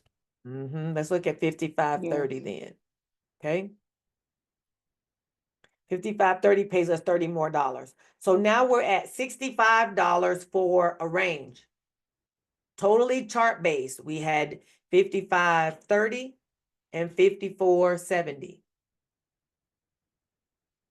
Want us to see how can we use the chart so that we of course like being able to, depend on our buddy Magic 8 Ball to help guide us, but at some point the algorithm does get to be a little less reliable. 55, 30, 35. And that paid $30 at the time. And this down here paid $35. Let's look at it from a delta standpoint. We don't have implied volatility on on demand, so we can't use our IV, which is what we use when we're using our spreadsheet. We don't have that to use. That's not just not given to us. Okay, what's our delta? Delta of between 8 and 10 here, but right at the 5470, which is what we wrote that we have that down as our based on the chart. That's a good place for us. And delta on the call side is about 55, 30, 35. See, the delta is about 10 or 11. That's right where we were. So we were in good location. Do you all consider $65 as an iron condor a good amount of money for an iron condor? Good amount of money for your trade, for your $500 of collateral, is $65 a good take-in premium? My answer is yes, by the way. Yes. Yeah. In the It's not last a hour trick of the day question. for sure, but I don't want to hold that all day. Not all day. We're at 2:30. So we're at 2:37. I agree. I wouldn't want it to be at 10 o'clock in the morning if I'm going to get $65. That's a long time to ride for. That's a lot of stress for that. But if we're talking about 2:30, yeah. And we've got a good little area. We're kind of wide apart. Okay, so let's move forward in time. I'm gonna put us back on the chart. We do see that we're climbing up from this 5470 mark. 5470 was definitely some good support. We got our engulfing candle that took us back up, reversal here. We have another resistance area right in here. Y'all see it? Yes. Right in here. We're above 5,500 right now. With 5,500, we've done a dance. We went up and down over it, even today. So when it went below it, you would think that it would have played support. It really didn't hold. And then it's right here at it again. But since we've been above it comfortably, the thought is that it will go back above it again. And it actually does. We do know this, right? We know it goes above it again. Let's take ourselves forward maybe 10 minutes or so. Take ourselves right into 3 o'clock.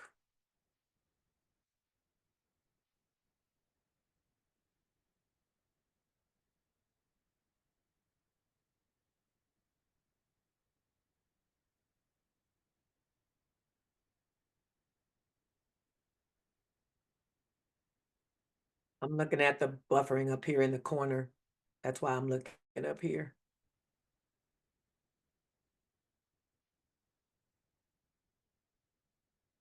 We're currently at 5505 at 250.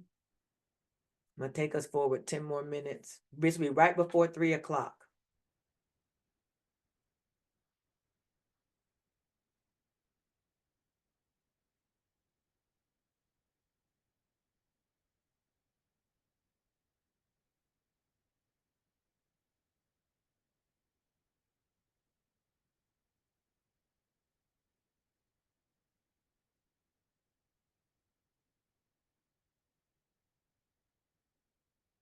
on.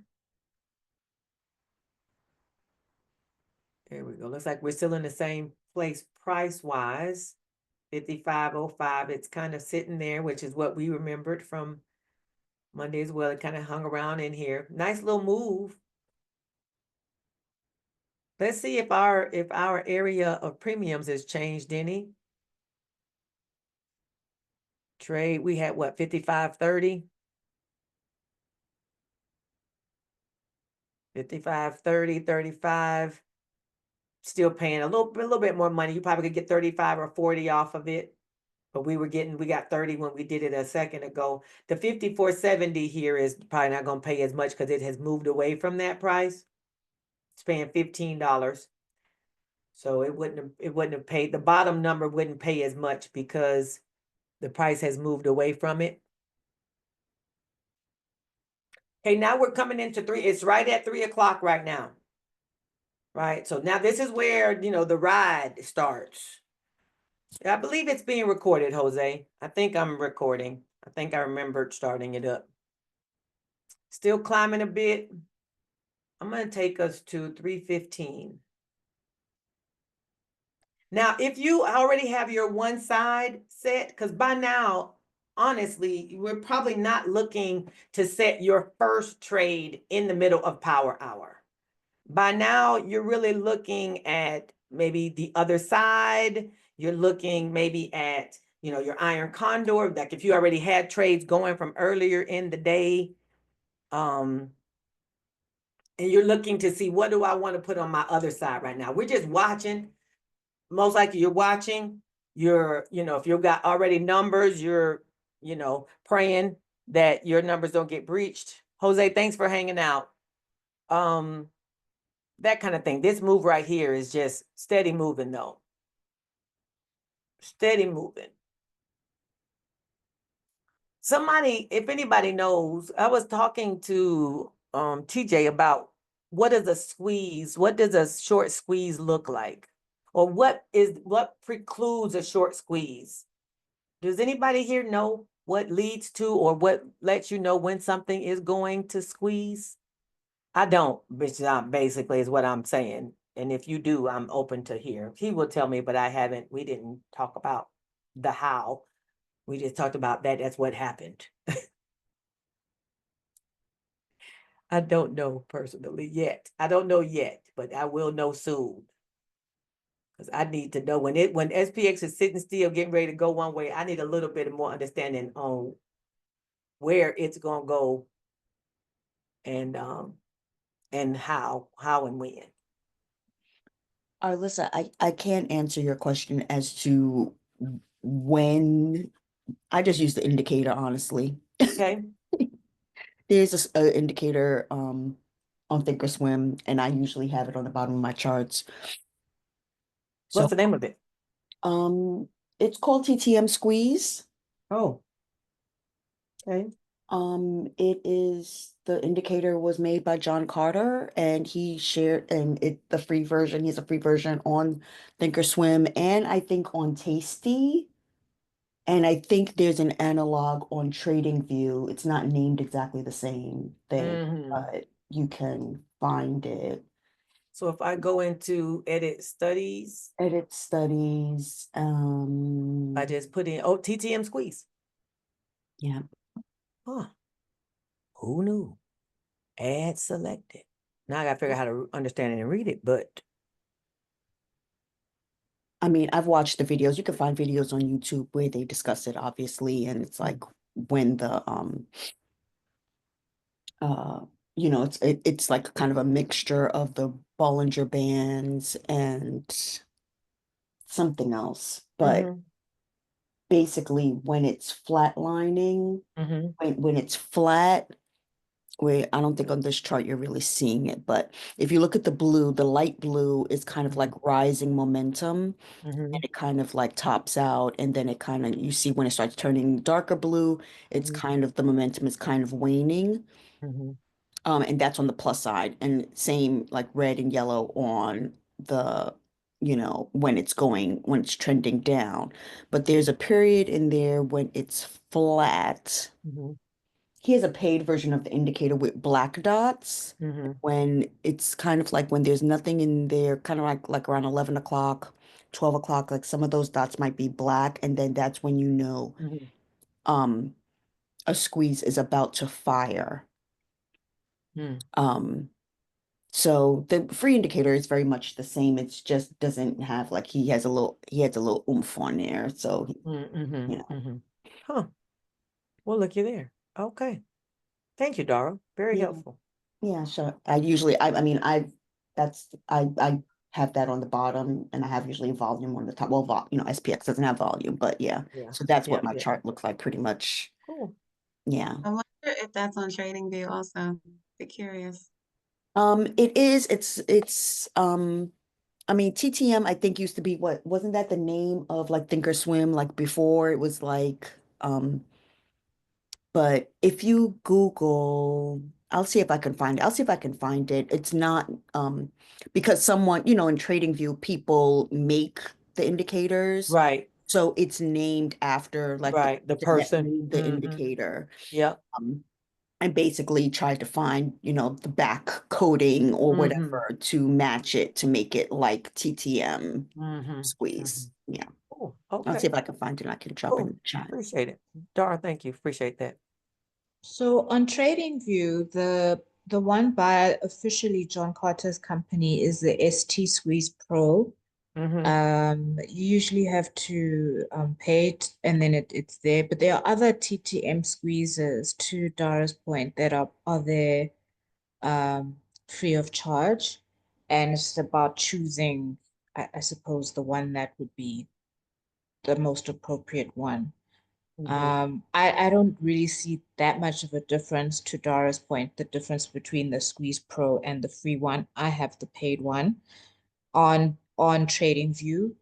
And my chart looks like this. So I have two charts. I have two charts. The one chart looks exactly as this one, and then another chart is this without the TTM squeeze and just the VWAP. And everything that Dara said is exactly how it is around like the buildup and the momentum, and how it's supported by like the volume and the Bollinger Bands to give indication of when a squeeze is happening. Okay. Cool. Have you seen it to be helpful on SPX too? I feel like I'm new to SPX because I have a very conservative trading style. So before Trump took over, I was a weekly girl. I used to trade the weekly charts and then the weekly stock, and then I started losing, and then I had to really get it adapted to the daily SPX stuff. trading strategy. Yeah, short So term. I actually feel like I'm new to using the SPX strategy, and so far in the past 2 weeks, it's done well for me.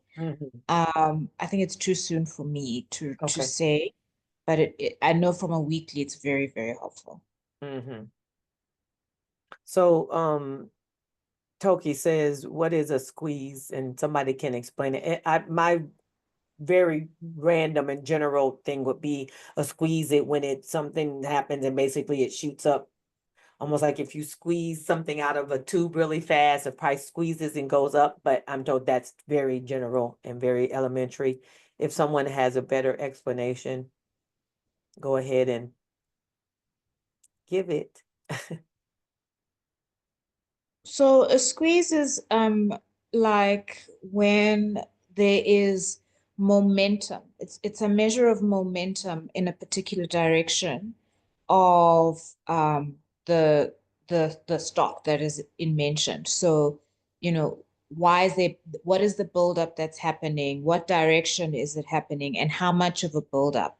So the longer bars indicate a stronger squeeze, and the smaller bars, as it goes shorter, it shows a decrease in the squeeze.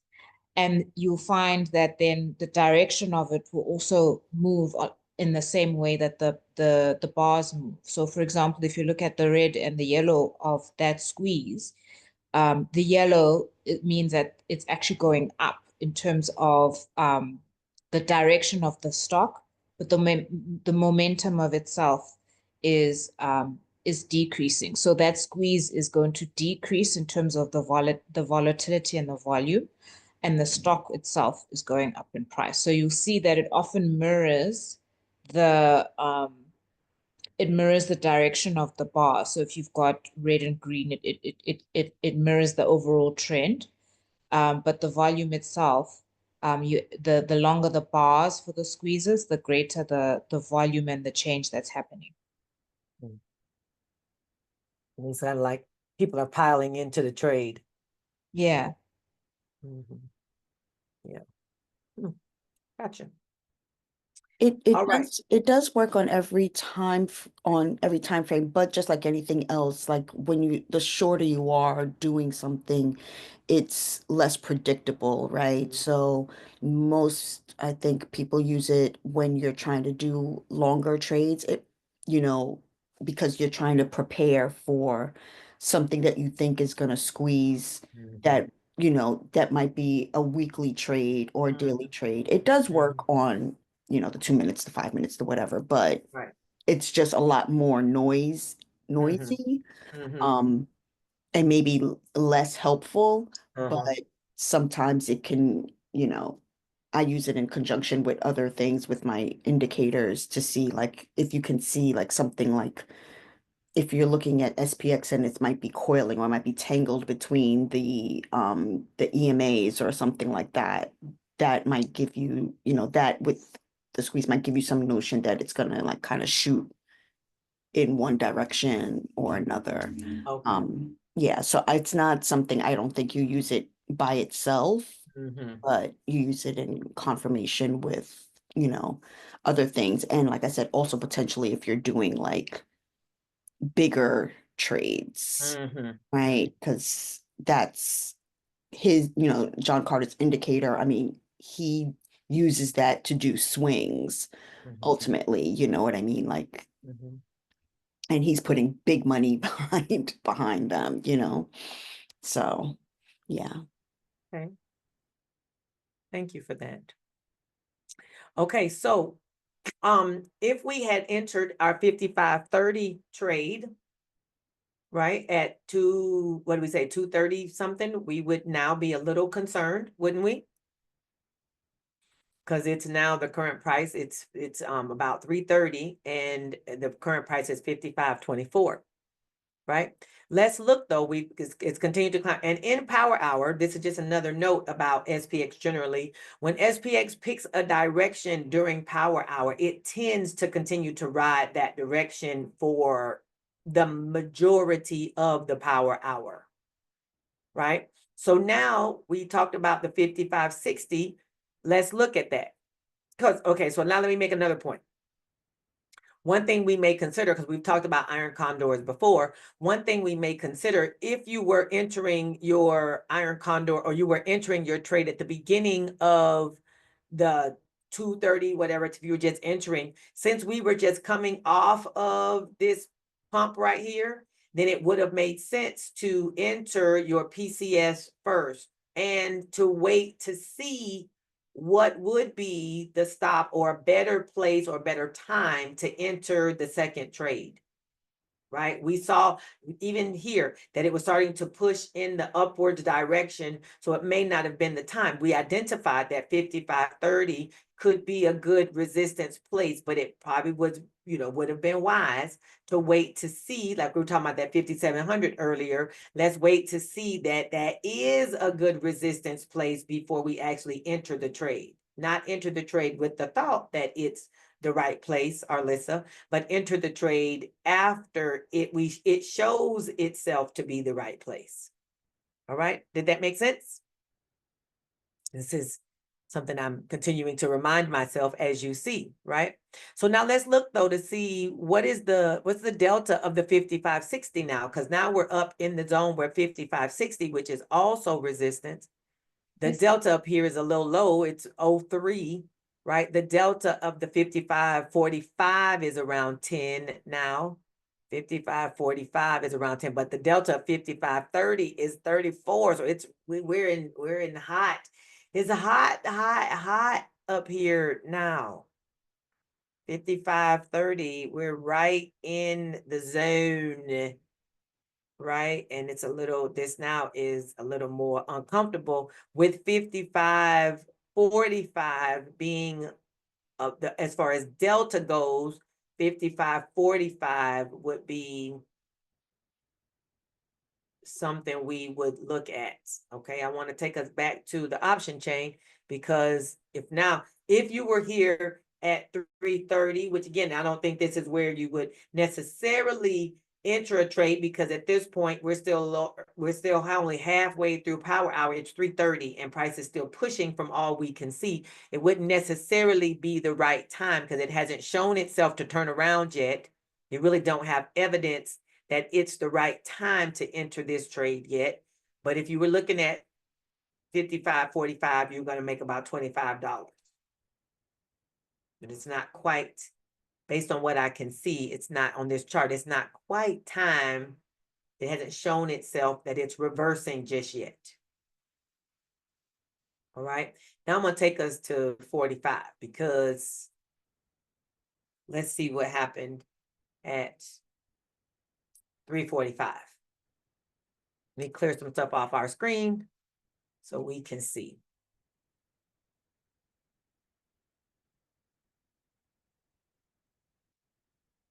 Charting is not the glamorous piece of trading. It is not, but it is the part that either wins you, makes you more money, or keeps you from losing money. Not the most glamorous, but is the part that was going to help you make more or not lose more. Okay, we're at 55.27 now. So our 55.30, again, if we were there earlier, we would be sweating right now. We'd be sweating. Oh, no, we'd be 3:46. Where we going? Are you going to act right? What are you going to do? I'm speeding up the time because we're still going 1 for 1. What did we have on this day? Is this the day that we had? No, that was Wednesday. I don't even remember what we had on this day. I know I lost money. I do know is I lost money on Monday. Need to leave. Okay, Miss Marsha. Thanks for hanging out. We're almost done. We'll be wrapping up real soon. 3:46. Okay, I'm going to pause here because I want to look. All right. I still want to look in the trades. I want to look in our option chain, because this is what I'm doing. When I get to this part of the day, if I'm in 3:45 and I'm still looking for a strike, in this case, I'd be looking on the call credit spread side, because I'm thinking about what are we going to do on the top side. I'm still looking at these delta numbers. I'm still over here in this top left and this left-hand side. I'm looking over here. This is what I'm doing during this last 15 minutes. I'm checking these deltas. I'm looking at the implied volatility, which is not here on this here chart, but I'm looking in this area. I'm looking at the chart and I'm looking at this delta. 55.45 is still the less than 10 delta. 55.50, I'm looking in that same area. Okay, that's what I'm doing, is looking to see where will be a good strike. But I'm also watching this chart to see where is price going to have some resistance. 55.31 looks like it wants to be or should be resistance, but I'm looking to see that it actually is the resistance. I'm watching, and where I'm going, that's taking us now to, I would take us to myself. I'd have myself on like a 2-minute time frame. By now, I'm starting to look at a much more defined time.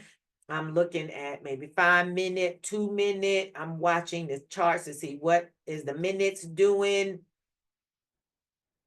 I'm trying to lean in to see, is there a place I can get in safely? The whole key is safely. I'm watching these candles. Y'all see all these wicks? We had a gap up right there. You'll see how it gapped up and it gapped and then jumped over across, it jumped across our resistance.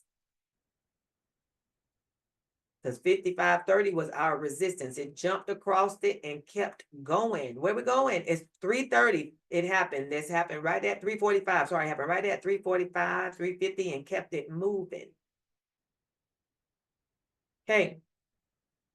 Now, we would be looking at gamma. We might decide that the other side is not what we're doing. If we're looking for a trade, we might just even decide, let me just stay on down here, because we see that this still general area. There's so many things to see all at once. This is the thing. It can be the positive thing for power hour, and it can be the negative thing for power hour.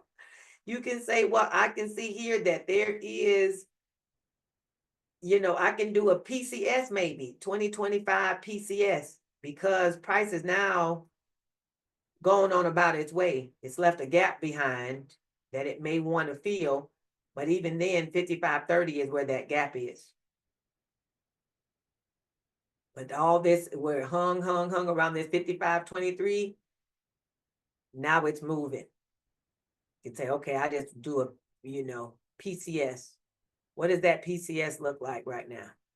Taking us back to short term, because all this needs to be happening while the price is still moving. You can't be deciding that you can't pause it. It would be great if you could, but we can't pause it. 55, 20, 25. Is there any money there? There's $7. There ain't enough money to put yourself in harm's way. No ma'am, no ham. Even though we're, $10, $11 below price, it is not worth $5 or $10. You're gonna pay $5 in fees. Almost. It won't feel, it's not $5, but it's gonna feel like it. It's gonna feel like it. It won't be. Oh, look at this candle pulling back. We're on the 2-minute time frame. So 2 minutes is going to we're at 3:55. Okay, now I'm pausing it. We got 5 more minutes left. What do y'all think we should do next? What would you do? If it was 5 minutes till the day is over. I'm on the upside of where the high was, above 5,560, because I saw the wick. 55.60. Okay, let's see if there's money above 55.60. It won't. I think earlier it probably wasn't, though. There wasn't then, and there isn't now. 55.60, there's no money. There's $5. Then I'm Let's out. put us on the single. See what might be a good place now. That 55.50, 6 delta, 55.45, which is what we talked about earlier, has a 14 delta. Somebody else was saying something too.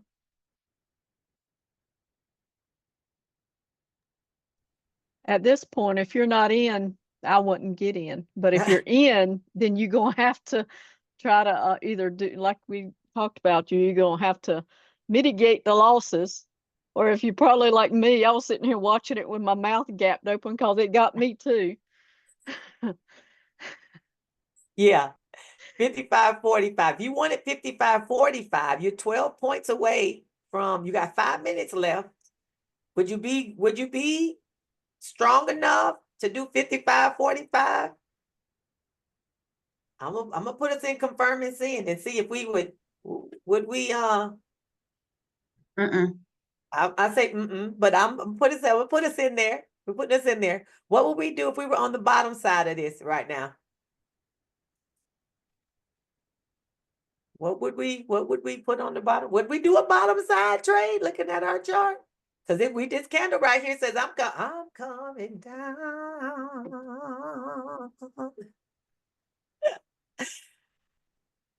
I would probably do 55.30 if I did anything, because this right here, like it's gonna come back down. If I wasn't, like Melissa said, if I wasn't already in.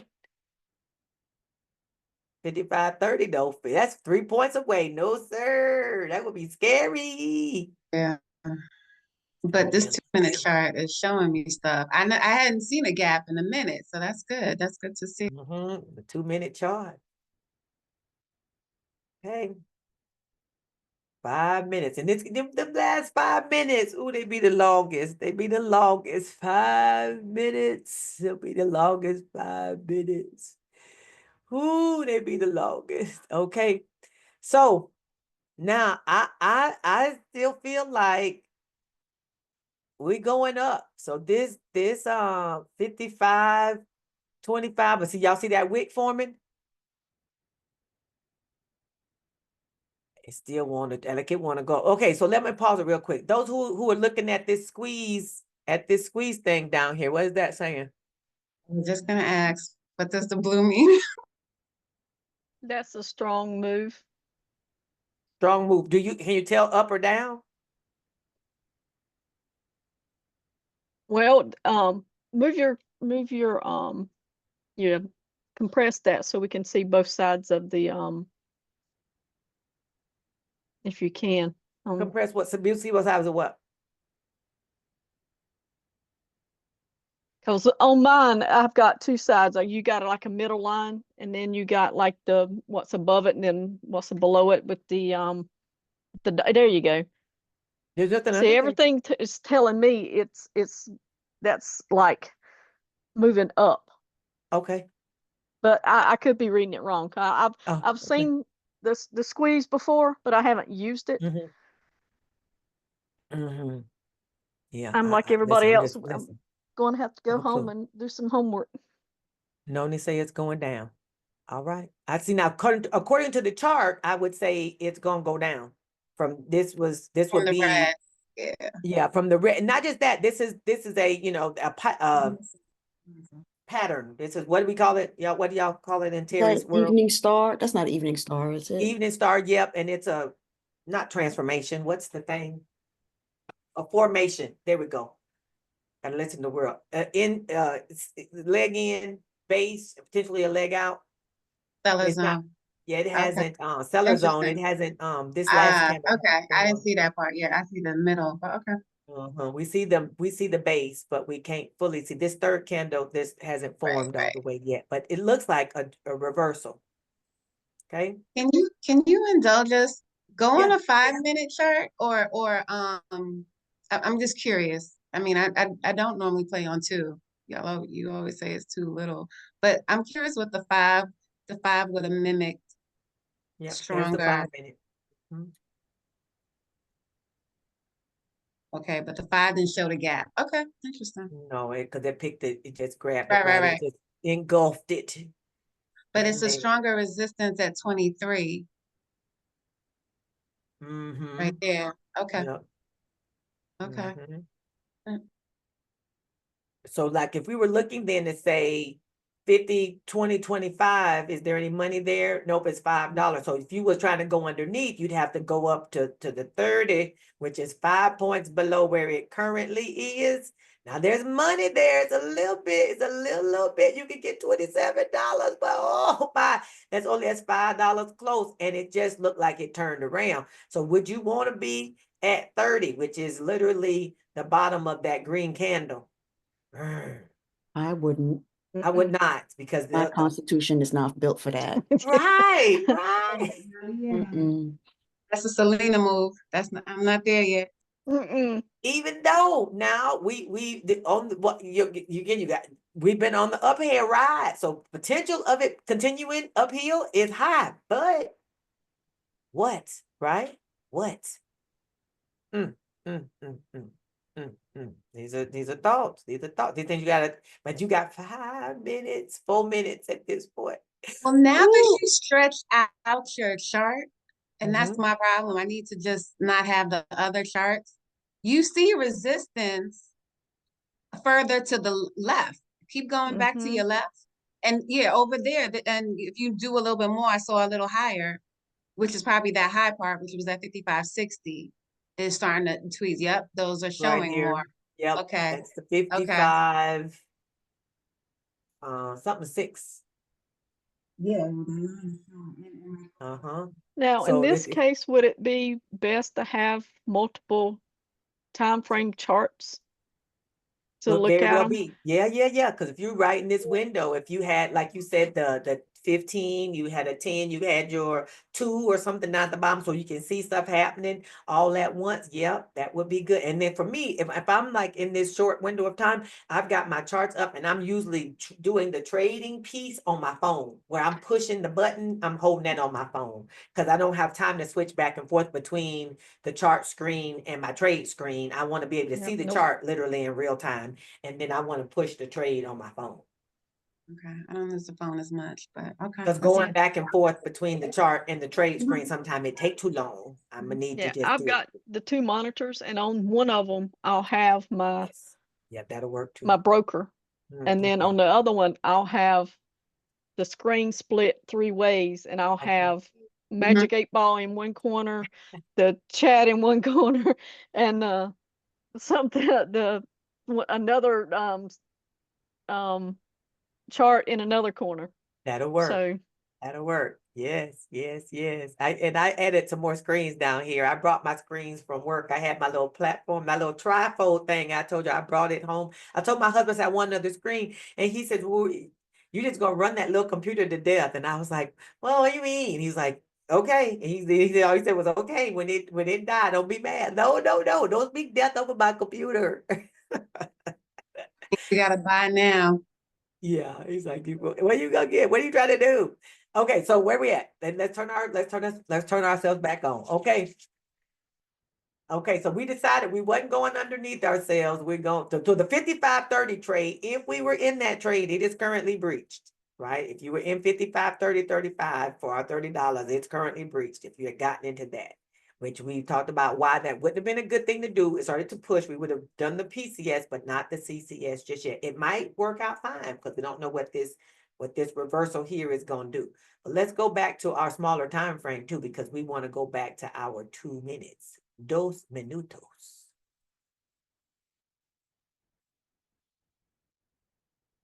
And then I need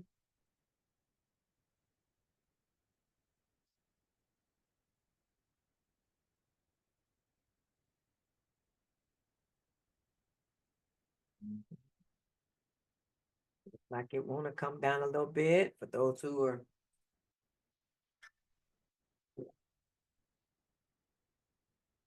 we got 3 minutes, but see, y'all got to make sure that this is when you're watching and praying and hoping.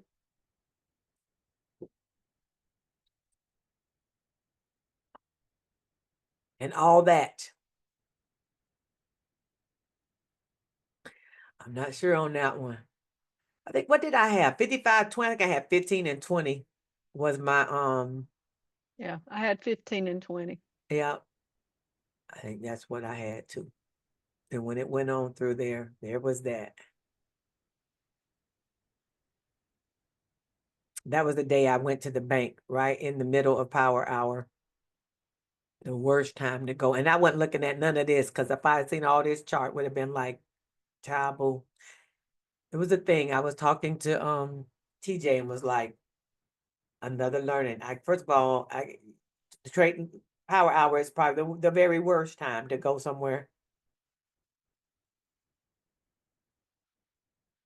away from them charts for sure. Okay, we have 55.35. Looks like we've got another minute and some change. Y'all do see how that last, even though it goes ding, ding, ding, the price still jumps. Have y'all been noticing that Yes. on Yes, yeah. yes, yes. Even though the bell rings, the price still jumps. So you hear the first ding, ding, ding, you're like, who I made? And then it goes shoom, and you're like, no. That happened to me on Wednesday. Yep, happened to me on Wednesday. Mm-hmm. The price can fall on down for the 55, 55, 30, 35. Seem like it might want to, but ooh, we got about less than a minute. Ooh, why does this feel like we in the trade for real? A long 2 minutes. Why does it feel like we really in the trade right now, even though it's Saturday? Deja vu. Miss My Arlissa. system is going through the same processes. What is up with that? What is up with that? Oh my goodness. My goodness. Well, I feel like I'm doing the same thing, sitting here, playing with my hair, all the things. Well, that 55, 30, 35 look like it might just hold up. Look Miss at Arlissa. there. Hello, can you hear me? What'd you say? Sorry, honey. Okay. So to make sure I understand what we did, we basically did an iron condor in these last 15 minutes. We did an iron condor and I did it at 2:30. This 52.20, 53.30, though, that Oh pair? yeah, I did that too. Yeah. Yeah. That was in the last 15 minutes. You're right. Okay. 55. Yes, we did both. So when I did it, the 2:30, I did this 55, 54.7. I didn't enter it. I did, but we found these strikes over here to the right. Right. And then in the last 15 minutes, I entered this 55, 20, 25, whatever this was. Did I enter that? Or did I just talk about it? I don't think I entered it. But I Which one mean, did I in enter? theory, right? In theory, we did this 55.20, Yeah. 55.30 as an iron condor in the last 15 minutes. Yeah. So But we this did it would separately.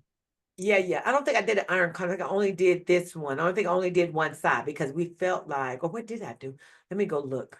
After the bell rings, oh, the bell already I rang. think the bell has rung. So Yeah, the we have bell would what, have rung. 55.28. So 55.28. we're good on both of these, right? Yes. What trade did I actually put in? Because I did put in one trade when I said we're doing this one. I did put in a trade.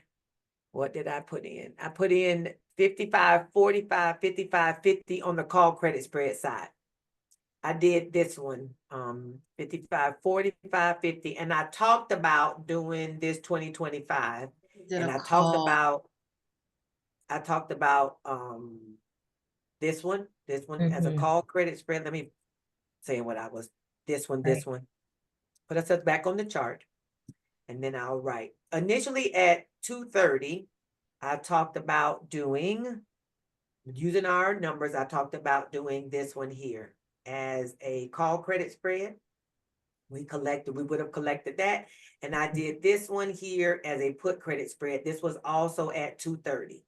That would have been our iron condor, which both of those at this point would have been good, right? Okay. Yes. And then I did 55, 45. This is the one I did, I believe at 3:45-ish. I did 55, 45, 50 as a call credit spread. After the price went up here and reversed, I did 55, 45, 50 as a call credit spread after we saw price come back. And then I talked about getting the 55, 20, 25 put credit spread after all of this, but then there was no money there. So we wouldn't have entered that. There wasn't any money. 30 would have been the one 30 would have been the one that had the money, but I figured 30 was gonna be, it was too close and it would have been a good move because that one would have been breached. So we didn't do that one because it wasn't any money. Okay. Okay, go ahead with your question though. I was telling you what we did. What was your question gonna be? Well, I was looking at the one you didn't do. So I was looking at the 55.20 and the 55.30. So if both of those had been entered, even though they were entered as verticals, they totaled the iron condor. And with the ending price, we should be okay if we did Yes. too. Yes. Okay. If we had done 25 PCS together with this one, it would have been successful. Yes, but the 2025 at the time we looked at it, there was no money there because the price Correct. really hadn't started falling down yet. There Okay. wasn't any money there.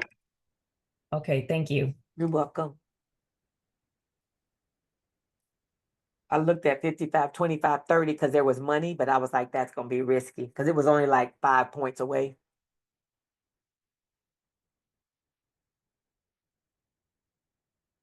Okay, so you all got to see how would we look, what would we look for when we're in power hour? What are we looking at? Which is the chart. What are we looking for? We do have that spreadsheet where you're using your implied volatility and or your ATR. If you just want a spreadsheet or something you can use, but you're also looking directly at your implied volatility, which will be over here in this corner, and you've got your deltas you're looking at, and you're looking at the chart. Because at this point, we're not necessarily watching what Magic 8 Ball is giving. I'm not saying that it's not, but you can see on those days of the weeks, between 3 and 345, Magic 8 Ball is not as reliable. It's taking in a whole lot of data and trying to aggregate it in such a way, but it's volatile, so it's not as reliable to give you good data. Okay. Curtis says, I'm in Thinkorswim app on my phone. I need some help at once on the trade, entering the stop loss and take profit. The stop limit and trailing stop aren't working for me. I don't know. Stop loss and take profit I can help you with. Stop loss is the difference between the stop limit. The only thing you can send me what's that thing called? Not snapshot. Screenshot. I don't know if the stop limit or stop loss thing is something that I am clear or comfortable with using on my phone either. I do those on the desktop. Oh, on my computer screen. Yeah, I can enter those individually pretty easy, right? Like, yes. In for 75, I can get out for 15. But it's like I want to set it so that I can walk away and shoot. If I get stopped out, I'm stopped out. But if I get stopped out in profit, I'll take that too. Yeah. But it feels like I got to enter that as 2 separate trades instead of 1. I know if I was on desktop, I could do it, but can't do it on the app. I guess I've not been able to find the OCO on my phone. You talking about like an OCO? I've not been able to find how to do it on my phone.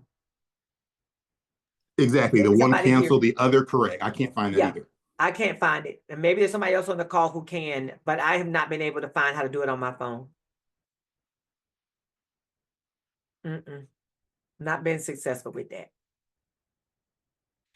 Somebody asked me, someone asked me, Jose, what was Jose's question earlier today? And I said to make sure he asked me about it.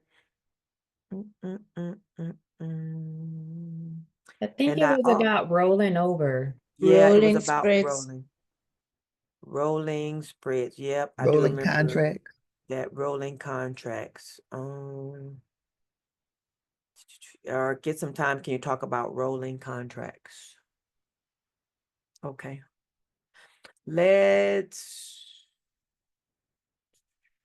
take ourselves back in time. So maybe I can touch on it while we're here. And we can tell them what time of the. Okay, so let's go back maybe in time to. While you're doing that, this last example was great. Literally to witness. It almost feels like that was VWAP for what it came back to. That's the only thing we don't have in terms of the indicator, but the way it came back down to it's feeling that. So like it came back to something. Yeah. That's true. And of course I don't have VWAP here to look at, but when I'm on my right. You're normally looking at VWAP, right? We all so that's the only other thing that's looking at it. Okay. So if we're on monitor, we're talking about what time we'll make sure we're probably an hour in. Talking about hour 27.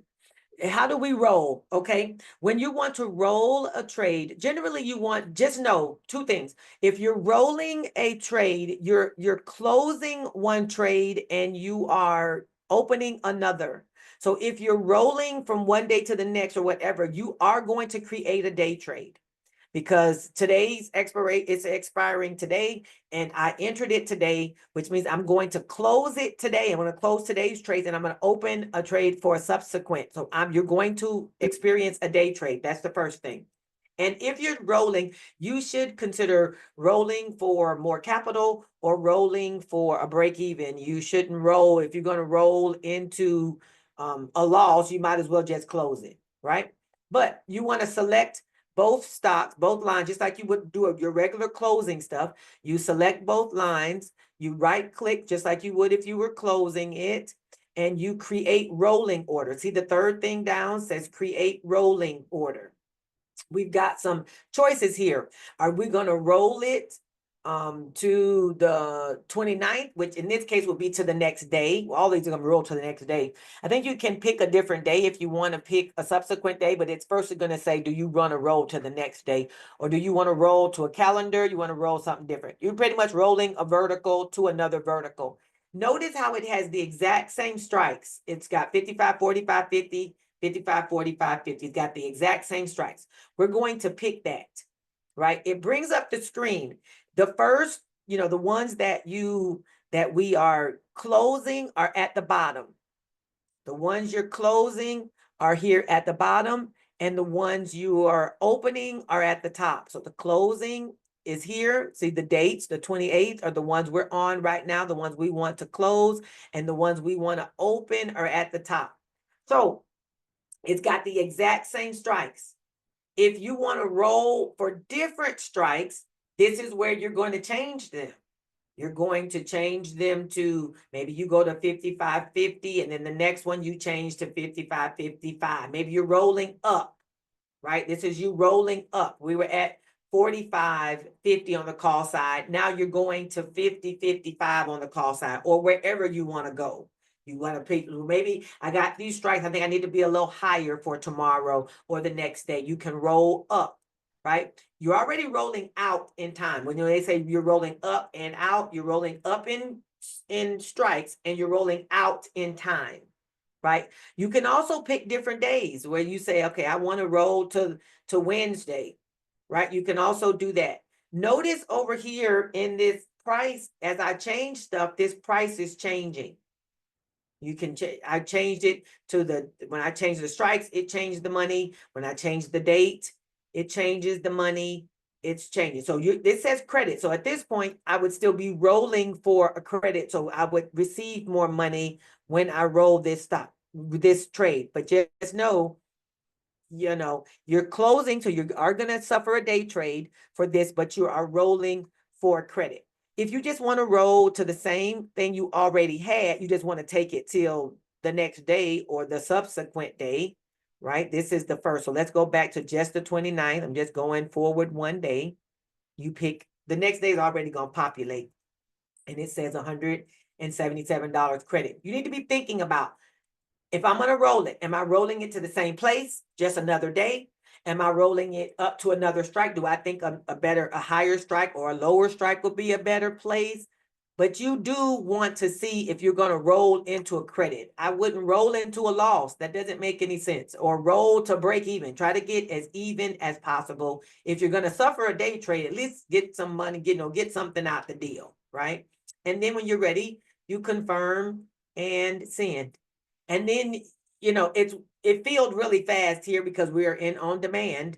Just know that in real life, it doesn't generally fill that fast. It has to do what it normally does for a trade, and it needs to, find everything you're looking for, and it needs to fill. It don't necessarily take forever, but it's just going to take the time to fill. And on demand, it fills quickly because that's what things do in on demand. They fill quickly. Okay, that's how to roll. Anybody got questions about rolling? Questions about rolling? I don't roll very often because in my opinion, when you roll, then now you're leaving yourself open to what the market chooses to do overnight. If I'm in today's trade and I'm seeing what price is doing today, I at least have today to see. If I wait and roll it, then I got to now subject myself to what the market does overnight. So then that's, it may do what you want. Maybe you say tomorrow it's supposed to drop or whatever, you roll in because you think it's going to do that, which is fine. But just know that now you're going to subject yourself to the rest of today and whatever tomorrow chooses to do. So if you roll, you rather roll on not on SPX, on some other on another type of thing, equity. Potentially, yeah. Something that you really have good, and SPX, maybe you want something you have really good confidence that it's going to do what you want. Maybe you pick the right thing, but your timing's off. You like, I believe this is going to go down, but I'm a little early to the party. So maybe I roll out in time, believing it's going to go down, but I'm in the trade too early. Or you like, I believe it's going to go up, but I'm in here too early. So now I need more time to let it go and do what I want it to do. So that's when you roll.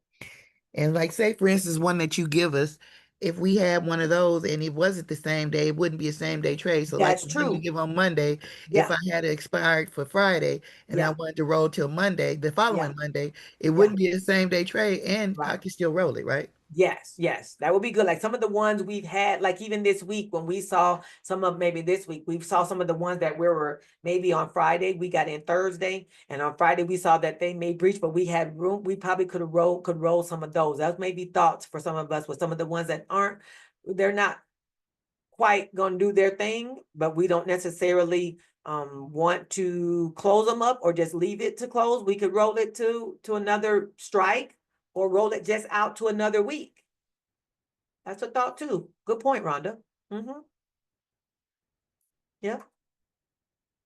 Those will be good times. I wouldn't necessarily look at rolling SPX from day to day, but some of our weekly trades, those may be good times to roll some of those. Yeah.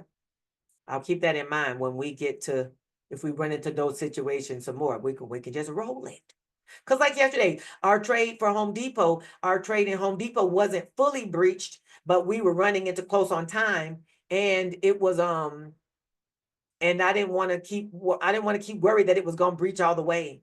So in between two strikes is also a very good time to roll, because if it's between the strikes, you still have some volatility, not volatility. You still have some, maybe it's implied volatility. You still have some internal IV in it that you can take with you to the next trade. Is it IV? Yeah, you still have some IV in it that you can take to the next trade. So that probably would have been a good thing to do with like our Home Depot trade, to just take it with us to the next week. So you're saying it's not a day trade when you roll No, it? it wouldn't be. A day trade is if you opened it today and you're going to roll it today. Oh, you mean, okay. Now, okay, Yeah. thank you. I got But you. like we opened Subsequent that on action. Thursday, and Right, if the we were going to following roll it action. on Friday, Gotcha. yeah, Okay. that wouldn't have been a day trade because Yeah, we we have to opened it talk on about Thursday. that again. That's a good point. Thank you for that. Yeah. We I opened it on remember some Thursday. Netflix days. Yeah, we could do that. That would have been a good thing to do on Friday for our Home Depot trade. Would have been a good opportunity for that. Yep. We'll definitely keep that in mind in the future, because we were in that situation yesterday. We needed more time, and I didn't want to sit and wait till 4 o'clock and have us to be thinking about that and thinking about our SPX stuff all at 4 o'clock. So, because we didn't need that kind of pressure. Goodness gracious. Okay. Anything else we want to cover? We've covered a lot today.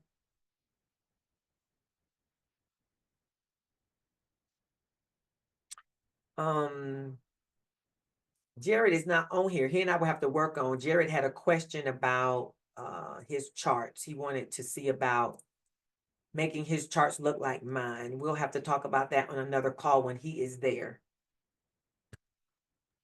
Yeah, I like the 4 quad that you set up for Thinkorswim. We can see more Practice time frames. Yeah.